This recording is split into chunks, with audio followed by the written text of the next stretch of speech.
TRT workshop to order at 2:01. Do we want to do a roll call? Okay, present is, want to go around the table here? Clerk Auditor Wojtek. Commissioner Hadley. Commissioner Renfro. Director Frederick. Ashley Carlott, Travel Council Board Member, Chamber of Commerce. Maddie Lagos, Director of Grant County Active Transportation and Trails. Stephen Stocks, County Attorney. Start over. Let's call that meeting to order at 2:01. Present are It's on joint meeting. Commissioner Hadler. Commissioner Winfield, Director Frederick. Ashley Carlott, Chamber of Commerce. Maddie Lagos, Director of GCAT. Stephen Stocks, County Attorney. Martana, Commission Administrator. Commissioner McCurdy. Melody McCandless, Commissioner. Wendell Williams, Chapel Council. Howard Trenholm, MTAB Advisor. Lori McFarland, Chairperson, Moab Travel Tourism Advisory Board Chairperson. All right, let's go around here in the audience here. Oh, Dana Van Horn from the Commission, I'm in office. And Ally Harford from the office. Charlie Bauer, from Julia. Angie Book, OSTA. Andy Smith, Grant County MS. And William, Grant County MS. Christine, County Assistant.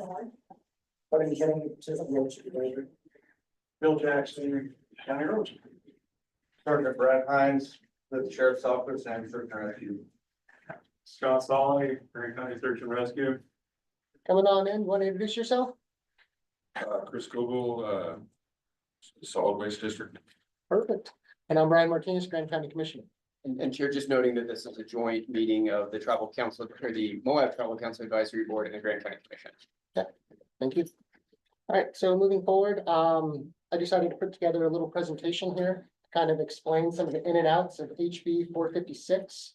So if you guys don't mind, I'll just like to just roll through this presentation first, and then afterwards we can kind of get some questions and see what people say. So first off, just kind of acknowledging, right, this is a pretty complex bill, and it's kind of difficult to find out exactly what the implications are going to be for Grand County. I did my best to try to pull the information directly from the bill and just make it a little bit more readable right here. So if there's something that I missed, please feel free to point it out. The main point of HB 456 is it modifies the transient room tax and creates the outdoor recreation grant.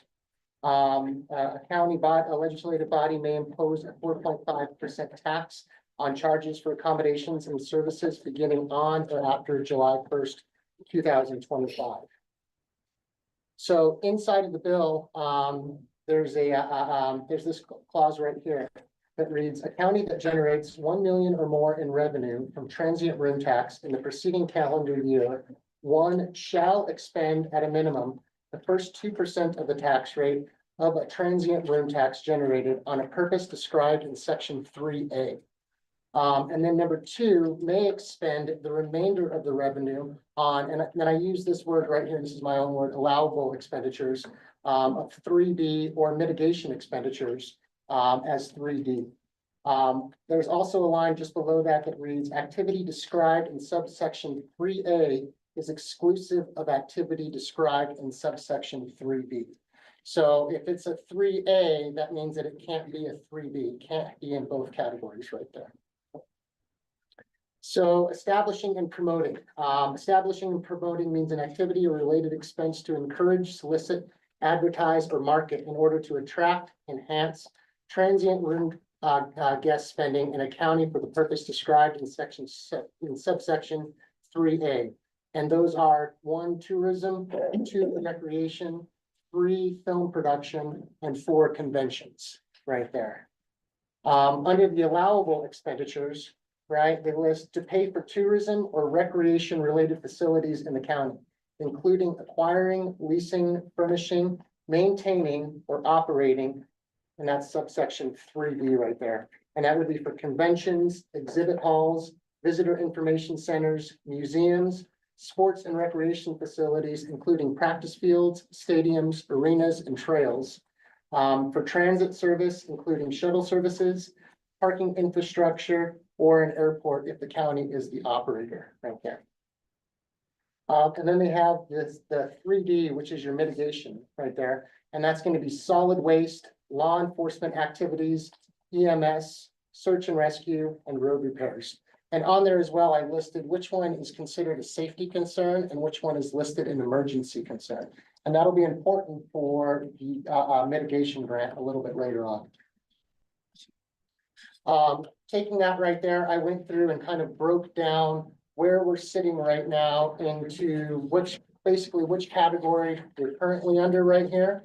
And then how those categories are gonna fall off, you know, once we, July 1st, once HB 456 is kind of implemented. And so just for everybody's knowledge, I know that it said in there originally that, you know, July 1st is when it is, and we're not exactly sure when we'll be collecting that additional 0.25% tax. But these restrictions will be applied on July 1st, whether we're collecting that additional 0.25 or we're not collecting that additional 0.25. So, and we can come back to this table here a little bit later. Also inside there, we have listed the, if a county generates 50% or more of the county's revenue within one municipality in the county, the Tourism Tax Advisory Board for that county shall include a board member to represent the interest of the municipality. Okay, and then this is why there's so many folks here, is this outdoor recreation mitigation grant fund. Right, so where this comes from is the state originally had a 0.32% rate that they would charge on accommodations. And that was called, we're now calling that the initial rate. They've also included now what's called the secondary rate. And so of that secondary rate, 0.25%, right, is going to go into this outdoor recreation mitigation fund. And the other 0.5% is going to stay with the state in this outdoor recreation fund, and it has its own restrictions. So we're not going to have anything to do with it. But we want to talk a little bit about that additional 0.25% right there. So if you go down to the next slide, let's look at the eligible counties for that grant right there. So to the extent that money is available, which means it will be a competitive grant in my mind, the division shall administer an outdoor recreation mitigation grants program to address visitor-related emergency costs and visitor-related safety cost. Eligible county is of the 3rd, 4th, 5th, or 6th class that qualifies for us, that imposes the maximum allowable rate of county transient room tax. So after we adopt that 4.5%, we'll then qualify on that. And that generates less than 10,000 in transient room tax. And 10 million, I'm sorry, yeah, 10 million. I think we generated about 8 million, or we're projecting to generate about anywhere between 8 million and 8.3. So we should fall under that right now. The purpose of the grant is to assist an eligible county that is impacted by outdoor recreation, tourism, or conventions to such a degree that the county is unable to address visitor-related emergency costs or visitor-related safety costs within revenue generated by the transient room tax. This is the part that I thought was really interesting for us. So the grant priorities on this. So they're going to prioritize this grant to where emergency costs are going to be prioritized over visitor-related safety costs. And that's why I kind of listed what the safety costs were and what the emergency costs were right there. So your emergency costs are going to be your EMS, right, search and rescue, and it can also be roads dependent. Roads kind of fall in both categories on that one right there. And then your safety cost is going to be for sure road repair, but solid waste and law enforcement. The next prioritization is going to be with counties with a smaller population, which actually works in our benefit, right? Because we're actually a smaller county compared to a lot of other counties. There's only 10,000 residents here, so that's going to put us up there in the prioritization as well. And then they're also going to prioritize by the amount of outdoor recreation taking place in the area. So, I mean, I thought that was really nice, right? It's based on need, and we're definitely in need of this, this type of grant. And then we'll prioritize capacity to manage emergency services, and then prioritize by ability to manage without financial assistance. And as we kind of look at that previous table back there, you could probably see that we are definitely a county that is in need of that additional financial service. So I think that we're placed pretty well for that grant right there. Now, there's also going to be 2 TRT written reports right? So there's going to be one written report that will go to the auditor, and then there'll also be a written report that goes to the grant, right, to the outdoor recreation mitigation grant. And so I think that it's important that we all kind of look at that right there, and what, we don't have the reports just yet, but the requirements for that report are listed right here. And so that we can maybe get a jump on having our data in line, so that when those grants are available, we can make sure that we have all that information ready to hand on over, so that we're first in line for those grants. And then second, to make sure that Gabe, when he does his audit or his TRT report, even though we don't have the report, he has all that information as well to get over to the clerk auditor. And so some of these, the first one is there's going to need to be a breakdown of promotion expenditures, right? So that's going to be your 3A expenses, and that's going to need to be broke down. Number two, the number of search and rescue efforts and emergency medical services that were related to tourism, recreation within the county in the previous fiscal year. Number three, a description of any factors that made search and rescue effort or emergency medical services more expensive or difficult, including road conditions within the county. So that's going to have to be included on each one of the reports that you guys put out. What money the county was able to recover in the previous fiscal year from an individual of whose behalf the county incurred the cost of search and rescue or EMS.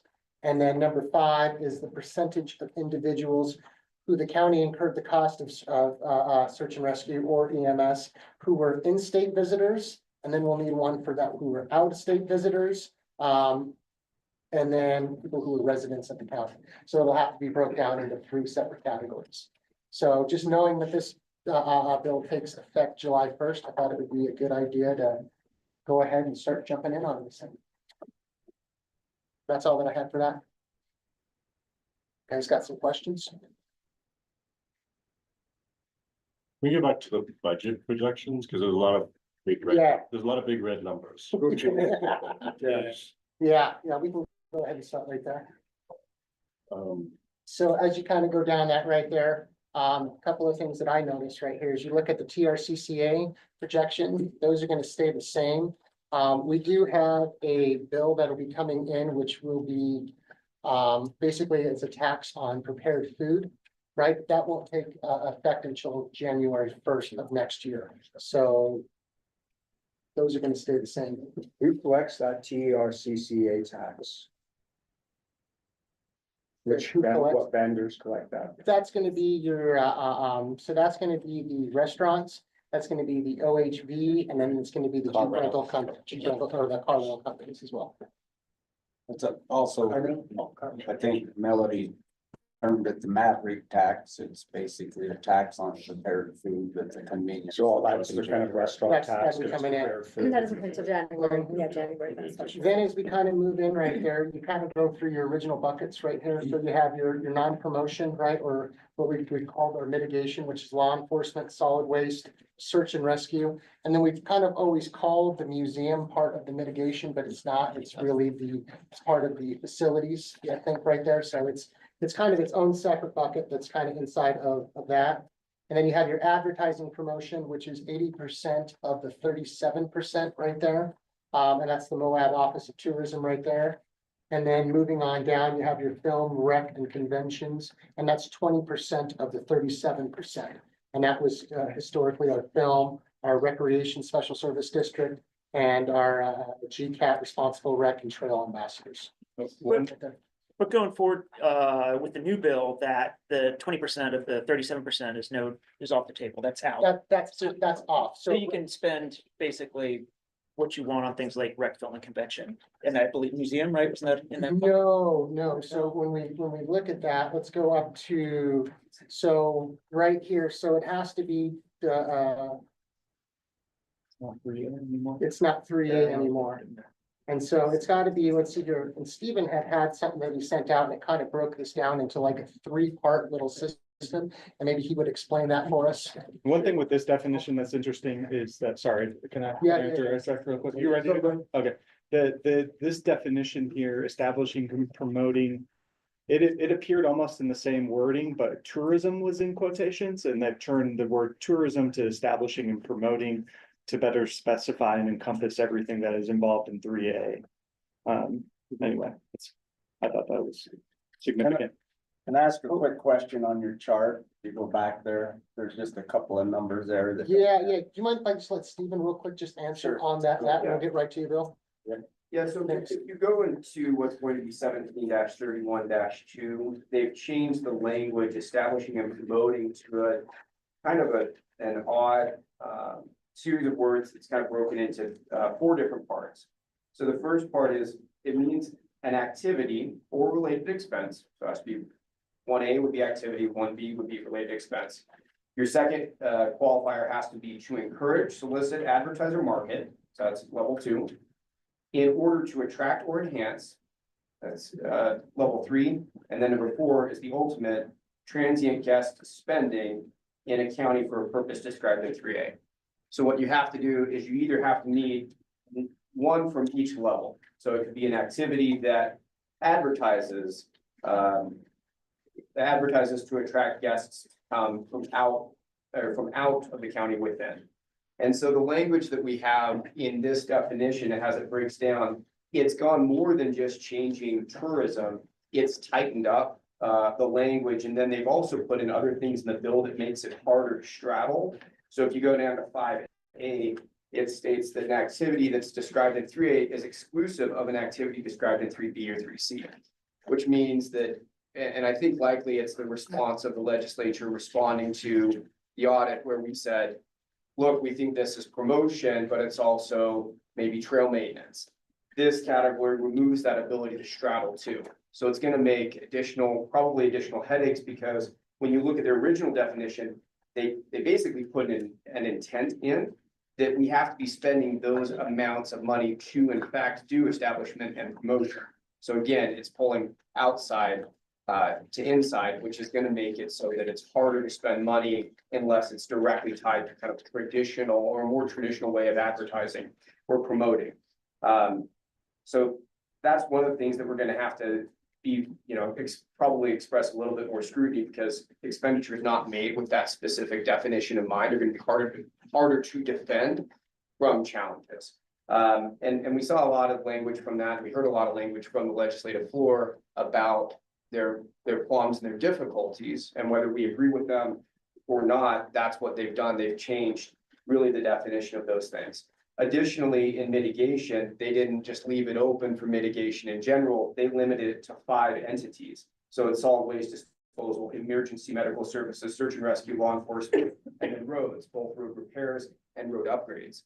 So they've kind of tightened up definitions throughout. So I think going forward, that's one thing that we really want to be mindful of, that we're able to justify the spend on that. Otherwise, I think the county is going to have a harder time defending expenditures that don't squarely fall within those things. One other additional note that's kind of neat is they've increased the ability to purchase trails and to do more improvements. So those things are noted specifically. And then they also talked about lifting up some of the other restrictions where originally they had caveat language that if there was a national park located within the county's boundaries, then they could add a recreation destination. They could add basically transit systems, shuttle systems. They removed that language, so they opened it up. And then one other thing to note is all of the spending that we have to do has to be within the spend of money should be for the benefit of this county, not for another county. I can see that. So just noting those things. And if folks have questions on it, they've done it in a way that's a bit convoluted.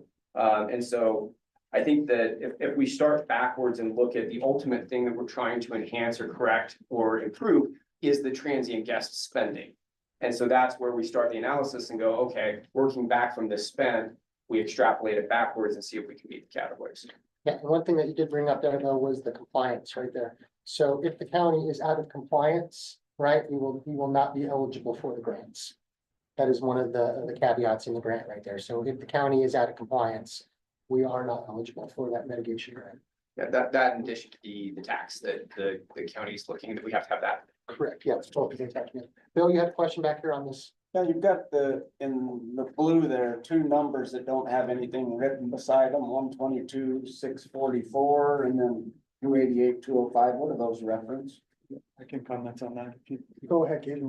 122,644 refers to, it's basically, right now, that's the difference between what's projected, and what's projected to be spent between tourism and rec facilities and mitigation and what we're projected to receive.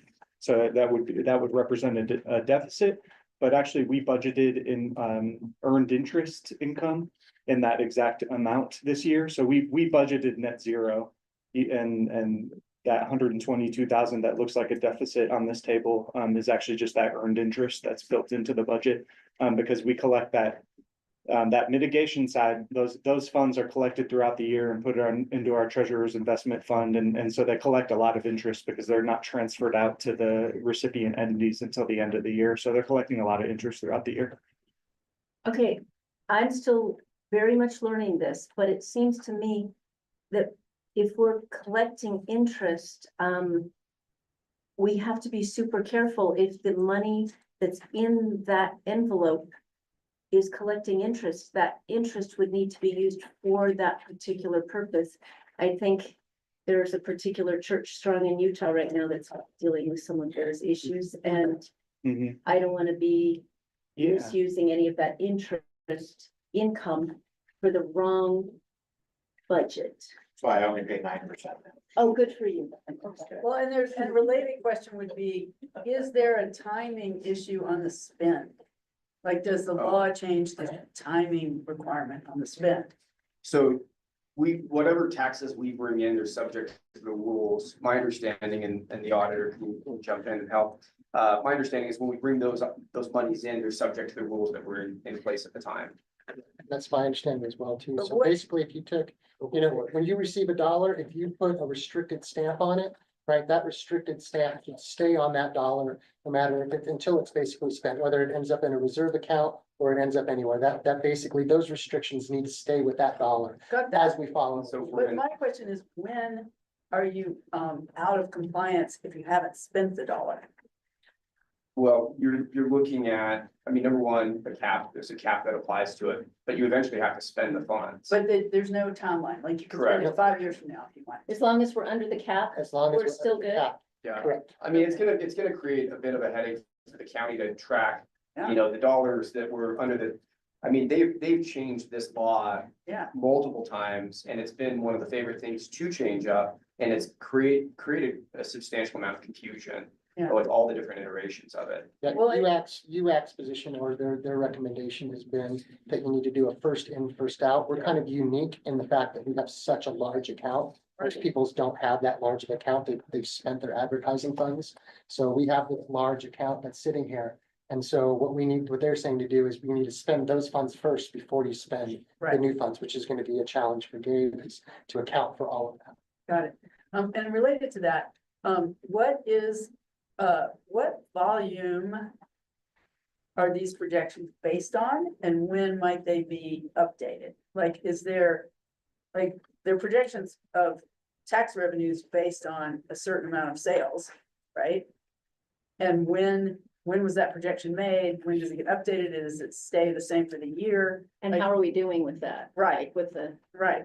And so that, we don't have to answer it today, but it's something that if you're making decisions about who's can count on what amount of money in what bucket, that is, then these numbers are all based on a sales projection. We need to be aware how that could be changing. and this budget projection is super helpful and useful.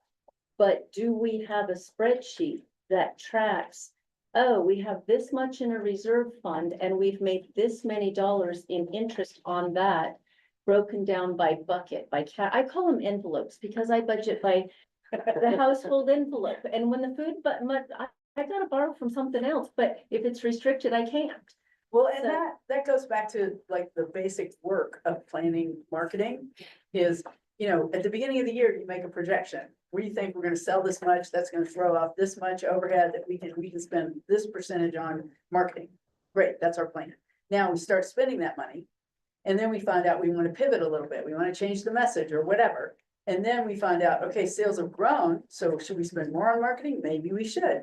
Or sales have dropped and are we gonna spend less? And so like, So to answer your question maybe a little bit more, so the most recent projection that we've gotten from Stephen Bounds was that we're on a 12% decrease right now from last year. okay, So it's That's not, year over year. that's year over year, and it's Q1 and it's the smallest quarter that we have, right? But it's also a series and a plot that continues to keep going down. does this chart reflect the 12% decrease? No, this chart This right is the here, was- original proposal. this right here came over the weekend. I put together what Gabe's numbers were and made them in here, and this is, like I said, it's not even, it doesn't take into effect a lot of different things right here. This is just to kind of show you guys where you're at, where we were at previously, where we came from the budget, what was projected. It's a high level overview. It's not Very getting helpful. down into the nitty gritty. Thank you for. And how and when could we get access to that other, like, the projections, the revenues, this is the interest made, this is, I mean, that's gonna be a massive spreadsheet, but it would be really wonderful to know when we can look at that.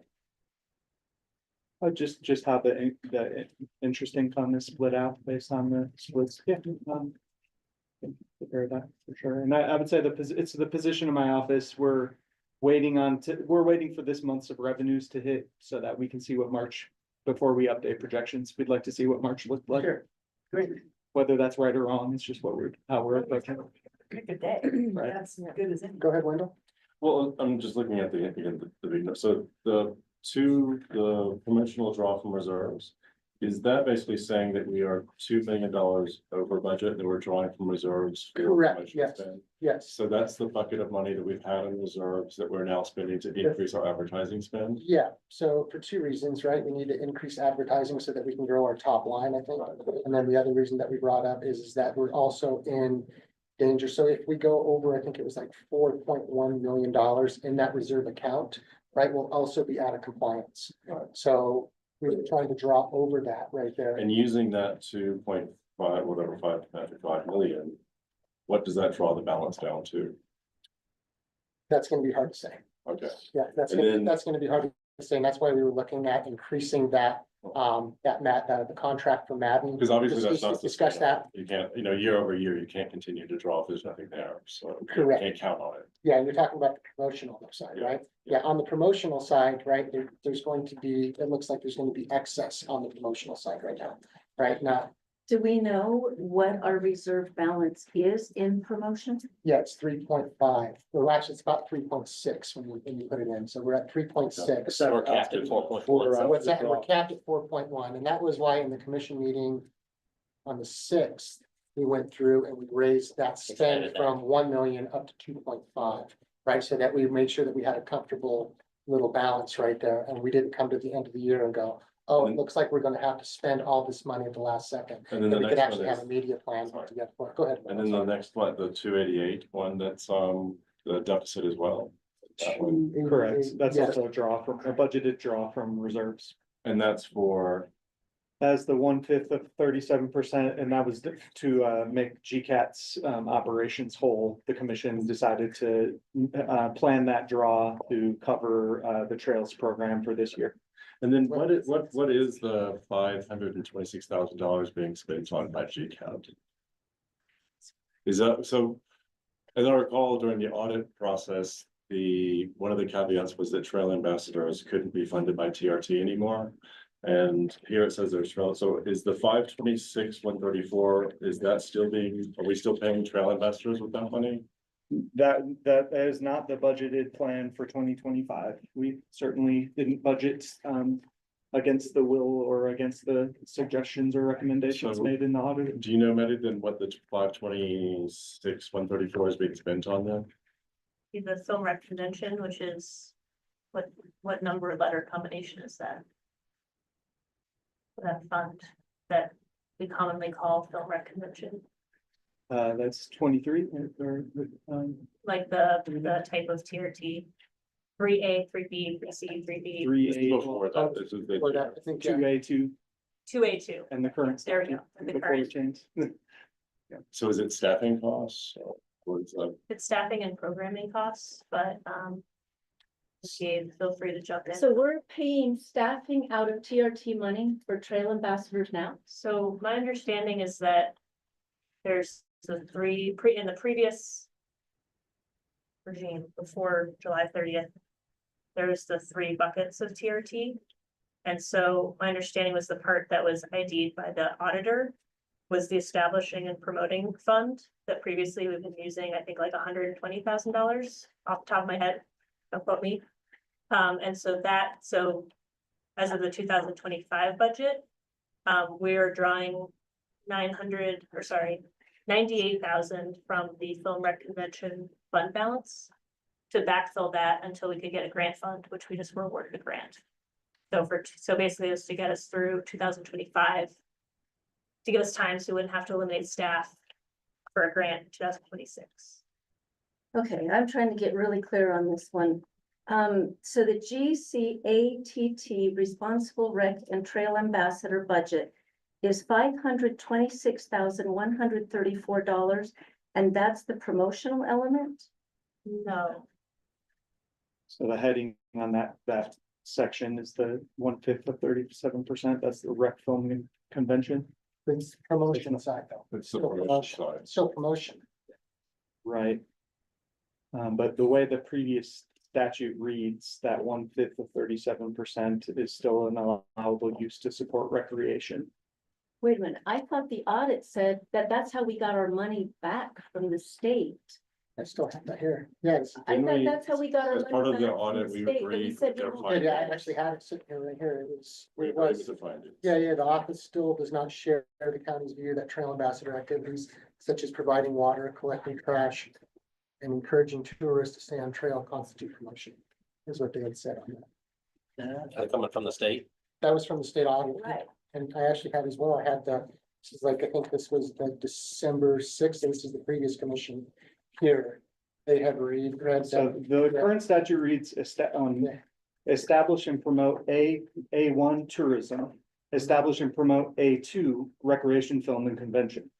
And so our understanding based on our, continued negotiations with the state auditor, that establishing and promoting recreation, film and convention was still an allowable use before of course, this statutory change to support trail activities. But it's not establishing and promoting tourism, that those funds are not being used to support trail department activity. So back again, $520,000 is being used with a promotional element for responsible rec and trail, correct? For establishing and promoting recreation, film and conventions. But it falls under, if it's A and B, and this is defined as B, and that's how much money was in the bucket, then it's fit. I mean, we need to get a definitive answer here. Like, I'm is- saying the definitive answer. Yeah, so he's Well- saying that that's how much is in the bucket, and that bucket is allowed to be used for what we're using it for? Or are you guys saying we disagree? I think that there's some questions I on that disagree. actually. It's because not you just promotion, Yeah. it's establish and promote. it's a So set- they're it's- leaning the word establish and saying that establish the recreation asset, help with the trail is okay. And so it either, the commission agrees or they don't. I disagree because from what the auditor stated, the reason we were able to get those funds released is because we acknowledged that we would only use TRT funds to promote a little promotional element, we're no longer funding TRT for the state audit of that. And we've got EMS begging for money and trail ambassadors is flush, and we're borrowing money to promote trail ambassadors, and EMS is, Jock, can you maybe answer that? Because you were Thank kind you. of involved in that negotiation. I thought. What I remember from our budgeting talk last year, and Stephen, correct me if I'm wrong, but we talked about that when we were budgeting this last year, and the rec portion, so the 20% portion was differentiated from the other 80% of that 37, and it was the 80% that we couldn't use for GCAT funding, but the 20% under rec is what we could fund for GCAT. That's where we landed last year in the budget talks, and that was after the audit, and I remember those conversations. Stephen, do you remember those? Remember when we were talking about that with the audit?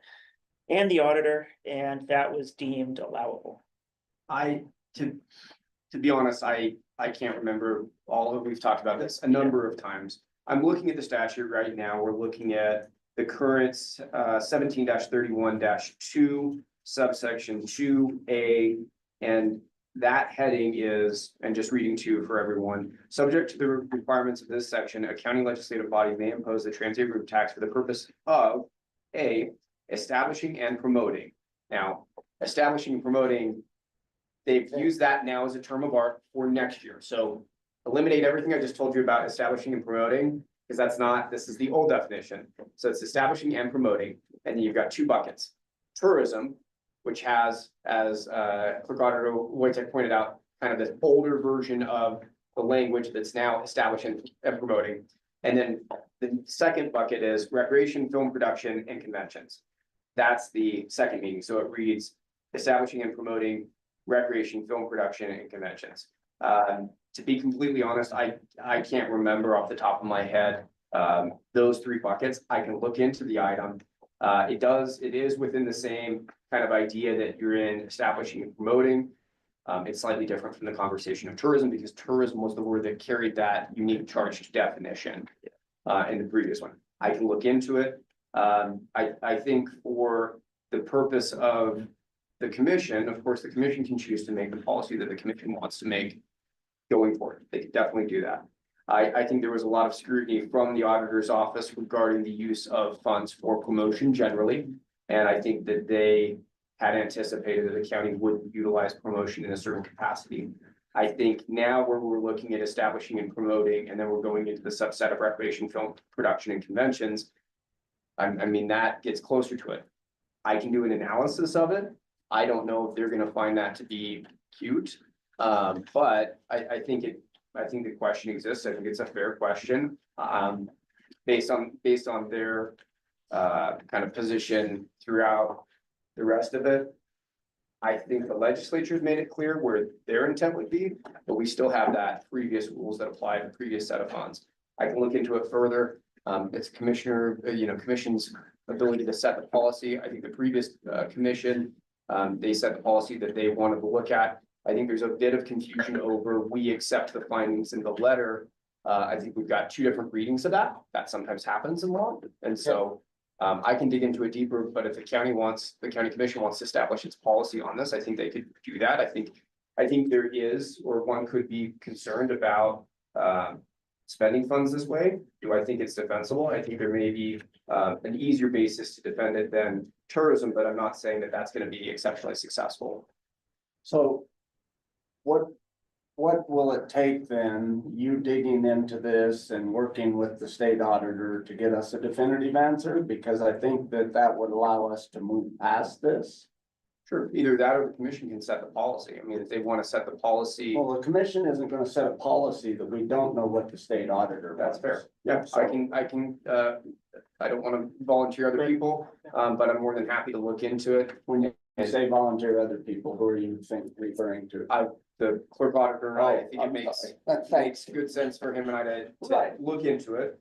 And, one thing to remember as well is their office had changeover. And so when two people read the same word, sometimes they think of different things. So I'm happy to reach out to him. I think Gabe has a good relationship with Seth Overton. I think we can communicate with Tina Cannon and ask, what they meant by what they said, and we can kind of reconfirm our position as well. And then we can follow up with the commission.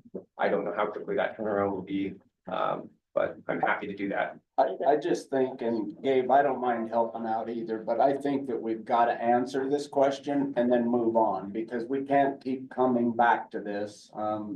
Mike, just second. Yeah. I know that this has been on a lot of people's minds, and let's get over this hump and on with life here. Is my thoughts, so I'll let the chair decide who talks next, and I apologize if I jumped in. Following up on that exact data, it looks to me like we're either spending $288,205 out of tourism, and nobody really cares if we spend tourism money because that's just free money. Or if 288,000 is coming out of the general fund, I think that people will feel differently if property tax money is funding that compared to just free tourist money. And I think that's, you know, I mean, like I said, in the numbers over here, there's gonna be some adjustment. It's gonna be fluid over on the right side. But post HB 46, you can see that that money is gonna be much more competitive. And I think that we're gonna have to get together and make some decisions on how we're gonna make this flush. I don't think that it's possible for us to keep continually go into reserves, right? Especially when we're seeing our TRT numbers drop. Right, the reserves aren't gonna be there. We can't keep going in there. We're gonna have to, at some point, balance Are out you this budget. talking reserves in the account that we have of promotional money sitting there? Or are you talking just general fund reserves of the account? Well, I'm talking about when we look at this, if you look over on the right, it's got the non-promotion side right there. You come down on the non-promotion side, basically all the way to that bottom, we're looking at a funding gap right there. Now, I came up with 1.25 or $1.2 million right there, the funding gap. Right, that's concerning right there. That's something that I would almost say that we should have an emergency meeting almost over to figure out what's going on, or at least hold a budget advisory board meeting. There's also some information that just came to me a couple of hours ago from Gabe that it might not be that bad, some information I didn't have. So we'll have to kind of see where that all is. But either which way, looking at that right there, knowing that we're pulling into reserves, there's only one of two things that we can do. And I think that we need to do both. Is one, we need to grow our top line. And number two is we're gonna have to cut our bottom line. Right? Because we can't keep sleepwalking into this disaster right here. But go ahead, Howard was next. Actually, And then Commissioner Matt, sorry. Martinez, I was reflecting on the non-promotional funding gap and what that means as an advisory board for these tax dollars. Oh, and Mike, sorry, Mike. Top line is obviously, we have very little time to recover the deficits that we're facing this year in the top line. And if we can't recoup that, as you say, does that mean that the commission will have to consider cutting some budgets there, which Or going Deeply into the concerned. general fund, one of the two. that's very Oh, concerning. Patty, you're next, sorry. Oh, thank you. The conversation has since moved on, so sorry. Looking back for a minute. I think, and again, this conversation, there's two halves to it. Looking back in time, I think in my position as someone who's a director for, assisting with managing outdoor recreation assets and programming, what would be helpful clarification too in those conversations with the state auditor would be like, what is what is the perfect example of establishing recreation? Just because I think that'd be helpful. And then Mike, Yes, I'm tying in with this also in conversations with the auditor. I'd like from a commissioner standpoint, a clear answer. Like a clear question base is responsible rec and trail ambassadors and allowable use of this pathway of funds. And is it allowable use going forward after House Bill 456? I want to know, was it allowable use in this setting before that comes in and after? Stephen Because, can probably answer the second part of that right there. yeah, and I really would like that clarified because it would steer my decision. I know commission can set the policy, but it would steer my decision. I don't want to fight about this and have our taxes withheld again. I don't want to end up there. And so, and Mike, and I've asked that question already in trying to figure out about the past on where we're at. We actually just discussed that and I have not received a response back yet. But as far as moving forward, I did take this table right here to both Gabe and to Stephen and review it, and we both agreed that where we have basically these buckets set up right now is where they should align in the future. Ben? Yeah, one thing at UF last week before, the other DMOs were asking the same question. There's wanting some operational definition around the established, so where everyone's kind of got the same concerns like a community event grant. Well, some counties host a baseball tournament, but it's a local event. It's heads and beds, but like, so that's a gray area. Like if you are funding an event and it's local communities, that's number one. Number two is, for instance, Summit County, they're trying to establish an arts culture as an outdoor attraction, but they don't know if they fit. So they're all looking to us because they're saying, you got audited, we think we're next.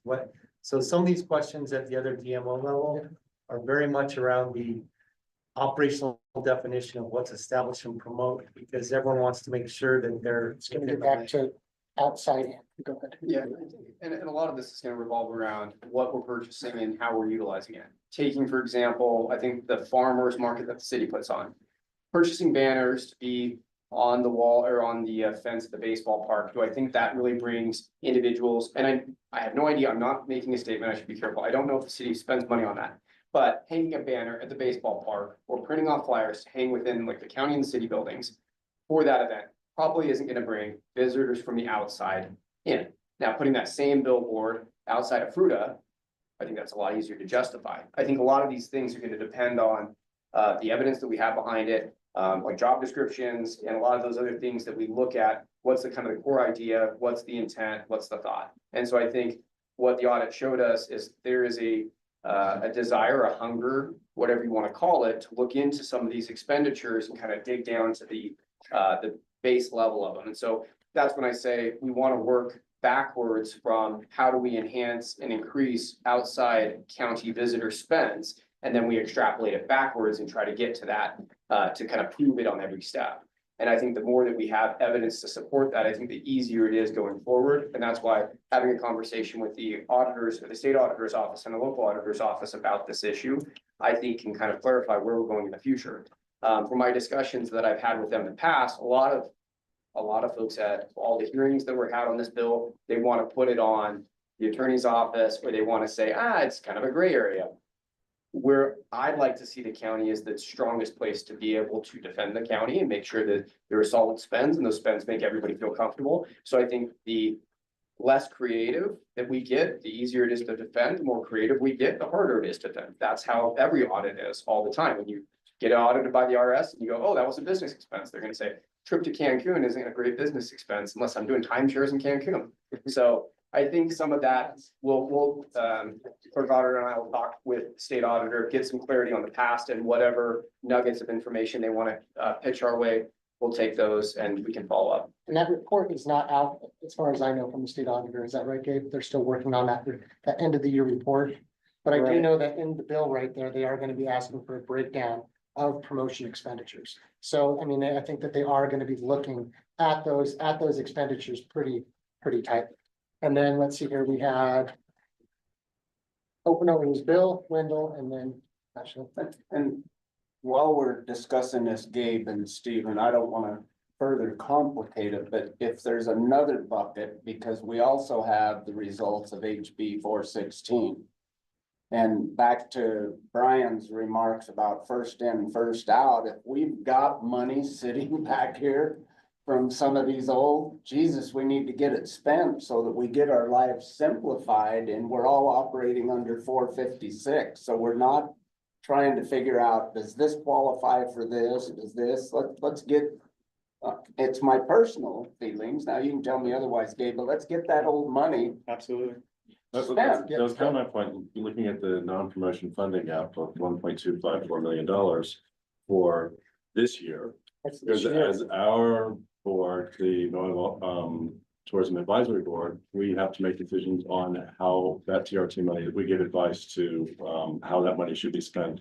And so knowing how much we're providing from the reserve and what's available will affect our decision on what, because we don't, obviously we want law enforcement and solid waste, we want these to get as much money as we possibly can. Those are the most I mean, we vital have- parts of our And community. then we had EMS come to the county this And year, EMS. and they're not on this list. I think that's, So these are much things as that we you can- guys need to make as a board, Yeah. make your priority list inside of there as well. And as much as we can learn about that funding, now we're also gonna have that new text potentially coming in January that might be able to bridge some of that, but I'm not sure if that's gonna be for mitigation or not. So, yeah, I'm not sure. anyway, as much as we can find out about that, like how much of the reserve we have left that we're gonna be using, because it'll affect our decision for next year on how we, advise on how this. So we want to make sure that our law enforcement and search and rescue are well funded. And so we've heard from trail investors, just 1 second, I'll get to you, actually, and I'll get to you, Lloyd. But we've heard from trail investors. Is there anybody else that's on this that wants to talk about their budgets or has questions about maybe some of the reporting that might be required? I'll give everyone a fair chance. No, you guys got it all dialed in, you're ready to go? Yeah. Yeah? Yeah, you guys feel confident about getting those reports so that, Yeah, we've always tracked okay, visitors and, you know. and this isn't gonna change your guys' system up too much. No, we're trying to just make sure that, we can track on the back end payments, right? Because really the idea is we need to be able to justify for the new grant program and just for the public, how much are visitors not paying bills, right? And some of you may remember, I don't know, a decade ago or so, I put up a map of the world, and said the country owes Grand County the most money, right? Grand County EMS. It was us, by the way. It was America. We owe ourselves the money. But you know, we've always tracked those metrics. We need to dial them in a little bit better to make the most case for the grant program. So, no, we're excited about it. Yeah, it'll be a good thing. And I do think, I do think that this is, the one nice thing about that grant is it seems like they are putting the money where it's gonna be needed most. And we're definitely someone who's got our hand up first on that. You guys got anything from the sheriff's Ashley. office? Oh, I'm sorry. Ashley had a. Just wanted to make sure everybody. For special service district, solid waste. You guys good? Yeah. Commissioner Ortiz. Oh, yeah, I'm sorry, Bill, yeah. So the roads have, in the past been eligible for PRT. Correct, yes. We've never received any of those funds and we'll take it when it comes. Trails, it mentions just trails. My question is it talking about single tracks? Is that your impression, or is it also talking about multi-use pavement? I'm gonna say B's, but I usually. I would imagine it's all trails, it doesn't specify. Trails. Yeah. Yeah. There's a bit of a definition difference, so that may want to be clarified too, or. I don't know. As well, Bill, though, on this, on this grant though, it is gonna be important that we keep in, so the roads it's got two parts. So, right, so it could be safety costs, visitor safety costs. Right. Visitor safety costs will be underneath emergency costs.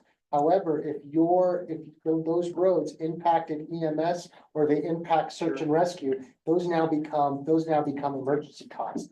And so those projects right there, we'll want to make sure that we have those listed so that we can put those in, like, here's our list. All of these things right here are at the top of the list. They get funded before another county's wish list, Right, basically. and generally, anytime I get an opportunity, hey, give some feedback, how the roads out there, you guys have a problem, not just with EMS, but outfitters, guide services. Yeah. Park service, or I should say maybe the park service, but those folks are the rangers that are out on the roads all the time. Yeah, I'm asking for feedback, so. Okay, actually, and then Laura, sorry. Two things. One, a word about the recreation assets themselves. Like, we're talking about all this money in tourism, and I'm gonna come right back to that, but on the assets themselves, like, one of the points that I thought was a little funny or interesting had to do with this idea that the quality of the roads has some impact on how you spent your SAR money, or whatever that sentence said, that, that was in the bill. So The difficulty that it makes so if Right. there's a search and rescue, the difficulty of that road, right, right, made it much more difficult and much more costly. right. Then that raises the search and rescue up in that grant. Okay, so, but let's talk about that for just 1 second.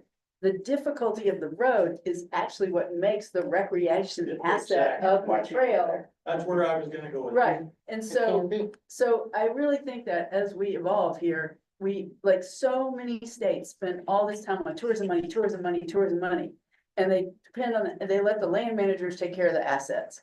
And if you were running a business where the marketing department wasn't talking to the product development department, it causes problems. So some of our problems are a little bit related to that. But I think, like, if we really thought about, okay, if we want to look at our county from a SAR perspective and make sure there's good roads to certain key points, okay, that's one thing. But what we don't want to do is try to fix all the roads so that they're smooth and flat, because that's going to ruin our recreation assets, right? Well, So- and that's kind of the, Yeah, sums it up right there to a certain point, because, we got P roads, right, that we maintain and whatnot. Then the D roads, I'm assuming D roads will fall under this same potential pot of money or whatever. Sure. And did I just hear you say, so if there's the emergency management, whoever calls, said, oh yeah, or says this road here, difficult to get through. It caused me to, my response time is. Now, I'm not sure, no, hold on. let's- them, not the. That's, we need Hold to on, figure that hold out. on 1 second. So I think that it would go both. Okay. Right? So I think what you're looking at, is you're gonna see the EMS would be able to, and I'm just interpreting a lot of what this grant is from here. I mean, there's gonna be a whole board that's gonna be set up of this. And, you know, they're gonna be the ones who are answering these questions. But from my reading is EMS would be able to apply. And if there's a large, there's a substantial need for road work because search and rescue or because EMS had these problems, that roads would then be able to qualify under this grant too. Now, does that mean that that grant money needs to be spent on the roads that were causing it, or does that money that could just go into the roads department? I think that's gonna be a question for the grant board. Right? Well, And I and suspect to the particular road that causes the problem, but Exactly. that could cause a problem in itself too, because most of those are gonna be roads that are, you know, basically unmaintained county right of ways that. And so are maybe when used by- we present our at list your of, own- at these your are own- the Grand Yes. County's grant but priorities, establish, you take that out of it. well, it goes just back to the So I'll just wrap up, the establishing Yeah. which roads are the recreation assets and the ones we want to keep bumping is kind of part of the question here. And then the only other thing I would No, say is hold on, that, let's go with Lori right here. This is the first workshop that we've had for the Travel Council Advisory Board, and I just want to say thank you, thank you, thank you. This is a massive group. We never thought that it would have this much interest or involvement, and thank you all for being here and having input. We've been trying for a really long time to make intelligent choices with the money that we're entrusted with, and please stay involved in all of this. And thank you to all of you who put your resources together to create this presentation. I'm super grateful it didn't all fall on me. And I want to clarify, starting July 1st, we will be collecting this new HB 456 budget, correct? Correct. And then just one other thing too, just since we have all of these department heads here as well, is the Moab Travel Advisory Board is going to be trying to formalize the process for that letter for the grant funds. So just trying to stay involved with them and maybe keep reaching out so that next year when they put their priority list together, right, that there's a little bit more of a formalized situation for that. So to Stephen's point, of the least wiggly that we get, the least creative, in my mind, the state's going to be watching all of the counties and deciding who gets which grant money. And if we're being creative, I'm gonna think the state will maybe make different decisions. So if we want to attract money to our community, I'm hoping we can just keep it simple instead of creative. what is the Patty, real quick. what is the current open to buy for the TCAP? That's a question we gotta get to that. We'll get to that. in this meeting. Okay. Go ahead, Patty, real Was there quick. reference in the document of who administers the new grant? Yeah, so it's going to be a board, created, we think it's gonna be one rural. We have one rural EMS or one rural, emergency services, and then it's going to be UAC, I believe, has 2 or 3 seats on it, and then I can't remember. The Sheriff's And Association. the Sheriff's Association. Director of tourism and state. Have all the other entities received the information about what document data or what data that you guys have to start tracking to be able to qualify? Have we circulated? Have the partners and entities circulated and received that information? Because there's a checklist of data that they have to receive in order to be eligible for the grant. It's not listed inside the bill that I saw. Yeah, and. That's why I'm from here. I think that we just get ahead of it and get that and make sure that we're set in line right now. And that was one of the big points of this meeting right here. It's about a 50% chance I'll be the EMS person on that grant board. It's between me and the King County guy. And so we're kind of working on that, but from my understanding, what I've been hearing is that, that checklist is not something that I have seen. I've heard about it, but nobody's been able to email it. So if you have a copy, I'd love to. Okay, I want to make sure whatever we can do, because if there's going to be a budget shortfall, I think we're one of the pristine counties that have the greatest amount of need. You're gonna have a gap of about 6 months that you're either gonna pull from general fund or pull from reserve accounts. And so the sooner that we get the applications rolling in, I think the better, because there's a lot of different agencies that depend on the TRT funds for mitigation expenses. You're also going to be looking at, so you also have this 18-month spend window on this as well, which is going to kind of fall into that too. So it's not going to be basically a fiscal year, to be an 18-month year. So you might end up being able to pay some of that back in that gap period. I have a question, Commissioner Martinez, when you were talking about, the priority list, you did mention, just kind of back to the roads and Ashley's point. You know, and Bill's, I think really the intention was the emergency cost for roads would be, Long Canyon. If I can't access that because the flood took out XYZ, that'd be a perfect example of, hey, let's use the funds to fix that Long Canyon road or something like that, right? I don't know that it's road improvement for access. It's more so emergency costs for roads that we already use that might get washed out or other issues. Yeah. What about a recreation asset, just a trail that somebody uses? Yeah, I don't know. I have Because, no clue, because but- you could be using any of those roads anytime, depending on where the rescue is. Yep, guys, thank you all so much for coming. I really appreciate it. We have the TCAP or the MTAB board meeting right now starting, so thanks so much. If you guys have further questions, you can always email me, Steven Stocks, or the clerk auditor. So thanks. Thank you. Thank you for being here. Yes, you guys explain. We heard. I think that-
Moab Tourism Advisory Board meeting.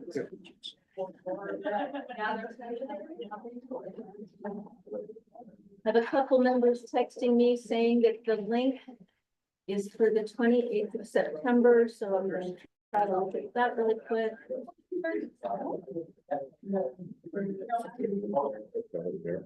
Yeah.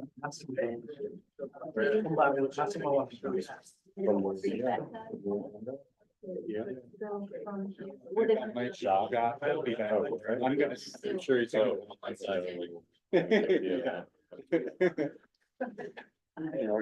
Trying to help people Zoom. In compliance with the new code. Yeah, everybody's getting- Which one? Rebecca wants to, And the You're public, here. so And the that was kind public, of yeah. required. you have to make it public, we have to make sure the Zoom meeting is appropriate. Huh? Change the vote. Change the vote. Yeah. working on that.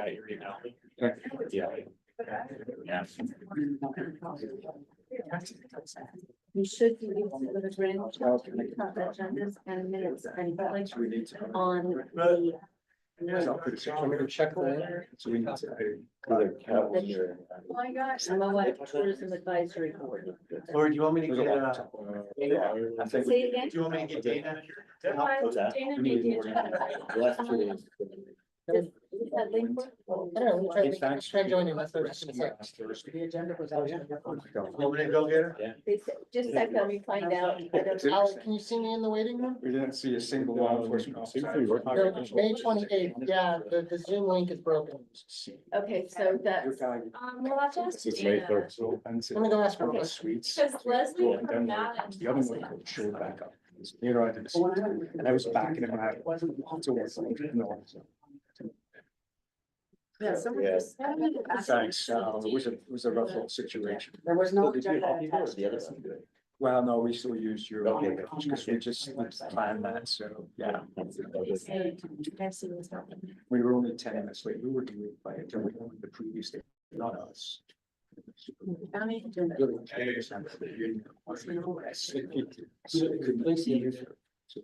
was no agenda attached. Sharon, you didn't see an agenda attached. There was no agenda attached to this meeting on the website today. It's attached to the 2 o'clock meeting. That's where I got. Oh, there's three different, for some reason they had three different ones, you have to go to the correct. Agenda? You're right. Yeah, Yeah, I got agenda. Yeah, it's on three different, you have to go to the right one, she put it on, yeah, Dana put Oh, it it's on on the one and 2 o'clock. not the other ones, yeah. You guys got it figured out? Updating the agenda. Yeah, so go to the right. I don't think I can start until we have. Yeah, because it has Yeah. our agenda, it says workshop at 2 o'clock and then it goes to the Yeah. call to order That's right, I forget, there's like three different Intel things for today, on the agenda. on the 2 o'clock. Okay, then there's one that says Wednesday, May 28th. She said she's gonna update the agenda and then everything should work. I was making other people look.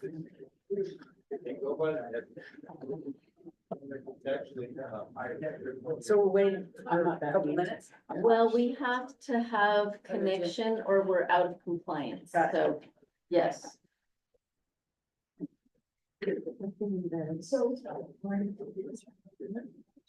You talk about something. Mine looks very good. I appreciate it. Huh? I said, I appreciate it. Well, yeah, you got a jacket. Got coat, undershirt, tie. That's what we just did. Playing sports. We had the sport book, we had one sport book that always runs I do. section. I was a baseball player. Nice, so we walked in today. Mine looks like this. Oh, cool. I played indoor soccer in college. She's like, it's the one. This part have those walls. I'm gonna have this. It's harder, it's like, you know, your wind. Oh, yeah, yeah, you can get rougher for sure. Yeah, I played adult leagues. Need an agenda. Like hockey. It's updated on the website, so It's whoever's updated on trying the to get in just needs to go back to the agenda of the county website and put the link in. You want me to try? Yeah. Oh my gosh. Can you go back to the agenda on the county website and see that? You work, register us. Yes. You know, And the parking lot, and it was, the striping was finished. I saw Pete. Did you guys get Leslie? Do they have signs? That you're gonna have more signs? Well, If we were to call, if somebody was, I think the alliance like, right there illegally, we will call the city police and. Yeah. Ben, did Just you unloading and call loading. Matt? Shannon, do you want- Let them know that the agenda's been updated, if they have to get in. Oh, she's in. Okay, great. Okay, well, we're gonna go ahead and get started then. Apologies for the delay due to technology. We are welcome to the May 13th, 2025 Moab Tourism Advisory Board, following the workshop, the 2 o'clock workshop for TRT, TRCCA. We are going to start with the call to order at 3:10 and ask first if there are any citizens to be heard. Oh, and then after that, we do have to introduce everybody. First, let's introduce everybody, and then you can be my citizen. Okay. Okay. I'm Lori McFarland, chairperson of the Moab Tourism Advisory Board. Go ahead. Wendell Williams, the vice chair of the Moab Tourism Advisory Board. Nick Saleta, assistant marketing director. Jason Taylor, Moab City representative. Howard Trenholm, Moab Office of Tourism Advisory Board member, MTAB. Steven Stocks, County Attorney. Holly Rufford, assistant marketing director for the Moab Office of Tourism. Ben Ferguson, director, Moab Office of Tourism. Actually, I don't even know what I am, really. Chamber of Commerce. Sharon Kinsley, board member. Yeah, sure, just say board. Alex Borszewski, board member. Brian Martinez, Grand County Commissioner. Awesome. And do we have any Zoom participants? I think Rebecca is trying to Zoom in. She's joining. I think. Maybe not. Go ahead, Rebecca. There we go. We can hear you now, I think. Go ahead, Rebecca. Are we just doing introductions? Yes, we are. Okay, I'm Rebecca Monso with the Red Cliffs Lodge, sales manager. Awesome. All right, now our citizens to be heard. Thank you. So I'm a citizen that is really excited about an event that's happening in 2026. You all may be aware, I know Howard is, but it's the FIFA World Cup. Oh. It's in June and July. And it's an event that's going to bring, hundreds of thousands, maybe not hyperbolic to say, millions or over 1 million international visitors to the United States. And so I'm not an expert in the field. Forgive me for armchair quarterbacking, but unfortunately, there's not any venues in the Intermountain West, so no Denver, Phoenix, or Salt Lake. No games will be held there, but San Francisco, LA, Seattle, and across the country. Yeah, but anyway, I think it would be great to start as soon as possible to try to capture visitors that are coming for the World Cup. That's all I'm going to say. Thank you. Thank you. Thank you for raising Thank you. awareness on that. Stadiums have 3 venues in Texas. Really? Thanks, Jason. Any other citizens to be heard? Go ahead. Can I come up here? Uh-huh. Hi, I am Charlene Bauer. I'm the owner of Bauer Motorsports Media, and I'm super excited to hear today that you guys are bringing in a PR firm and a marketing firm, advertising firm. But I would also like to supply a grassroots idea of a PR and marketing scene that goes along with off-road and outdoors in Moab. So the theory is it's a co-op / rebate style form where we're working with the companies in Moab and helping them promote their stories. We're working with every event that comes into Moab and supporting their stories and working with their people that are coming in, and also influencers that either just come in throughout themselves or with events, and helping them with the storylines that we want them to present through their spaces.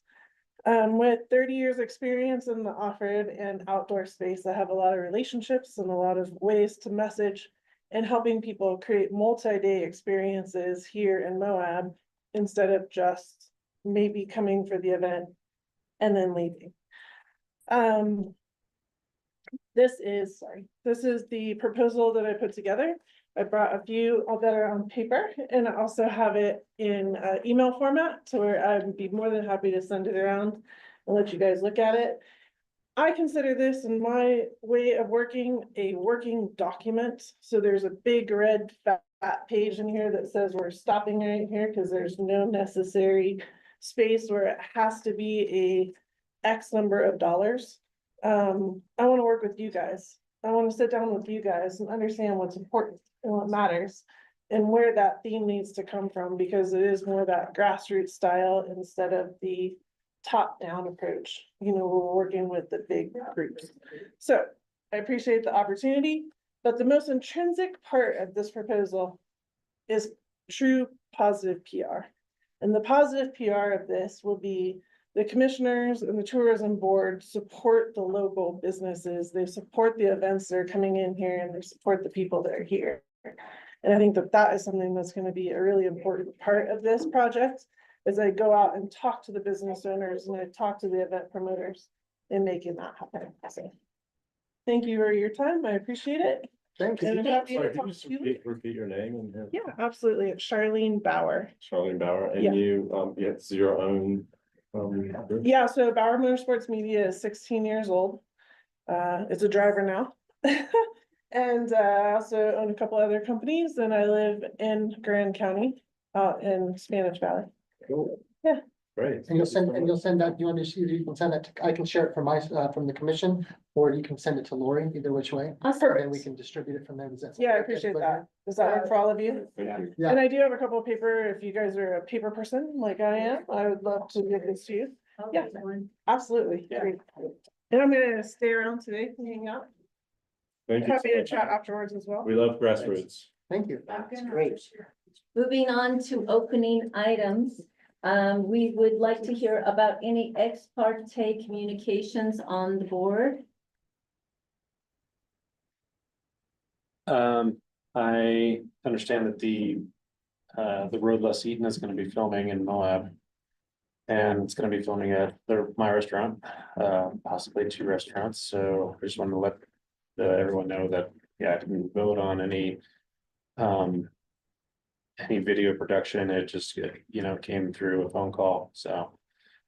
They were gonna talk about that and Grand County's paying for that, but it's, just gonna let everyone know that. I took them riding this morning. But I've known the chef for like 25 years. So you're paying for your ride or whatever? I haven't been asked to pay for anything. I was asked to help him learn about Moab and take him on a bike ride. So if I'm supposed to pay money for that, someone should have told me that before. I mean, if someone wants to make a movie about Moab or promote Moab, and if we're bringing an influencer here or anyone like this, they're always going to have to choose who they're gonna film based on their interests. And that's happens all the time. And so if we're gonna change the process and say, if they pick your company, you need to pay. So is this your ex parte disclosure? Okay. I mean, yes, so like, I didn't even know that it was a program. They called me and said, we're coming to Moab, and I was like, that's fantastic. So tell me what your disclosure is, just that you I took took them, somebody they on a called me bike and ride asked, today. I took the chef, who is the star of the show, on a bike ride today. Okay, thank you. And you have a conflict? Okay. Any other ex parte? I'm not even sure that counts, but we're in the. I would like to comment on that if possible, because I rather than go off the cuff, I kind of wrote about it a bit. And first, I just wanted to say that I agree that Sabaku should be featured and selected, because if I had a pick of any restaurants in Moab, that would be my pick. So I have no issue with that whatsoever. Lori and I have been want to be doing proper process. That's what we've been trying to do all along. We just want to make sure we're following proper process. And as members of this board, we are actually held to the same standards as the commissioners. So in the state's eyes, we have the same, we're held to the same standards. And if there are any appearance of conflicts of interest, they need to be avoided. So because we as a board advise that on how TRT money is to be spent. $100,000 is now being spent on this promotion that's going to run in video, online newsletters across Outside Magazine's online portfolio. And it's highlighting not one, but 2 board members' companies. And just from the optics point of view, and this isn't about you at all, but from an optics, it just doesn't look good that 2 of the TCAB members that advise on how to spend TRT money are now going to be indirectly or directly the recipients of that advertising money. So again, there's nothing against, you being selected, because that's a fantastic thing. What I would like to see, however, particularly Ashley, since you're friends with the person from Outside Magazine, that kind of makes it even muddier. So what I would like to have seen is the Moab Office of Tourism and potentially the two of you reach out to both Stephen Stocks and Mark Tyner to say, look, is this appropriate? I just want to make sure that I'm disclosing, I'm on the board of TCAP, we advise on how to spend money, to make sure that there are no conflicts of interest, so that he can say, everything's fine. You can then come to us as a board last April, because this was all decided back in March. And you could have come to us in April and said, by the way, we've been selected. I've already talked to Mark Tyner, I've already talked to Stephen Stocks. They said it's fine, everything's great. And we would, I think, as a board. What is the standard they need to use to make the decision? I'm confused about, why did they get to start, why?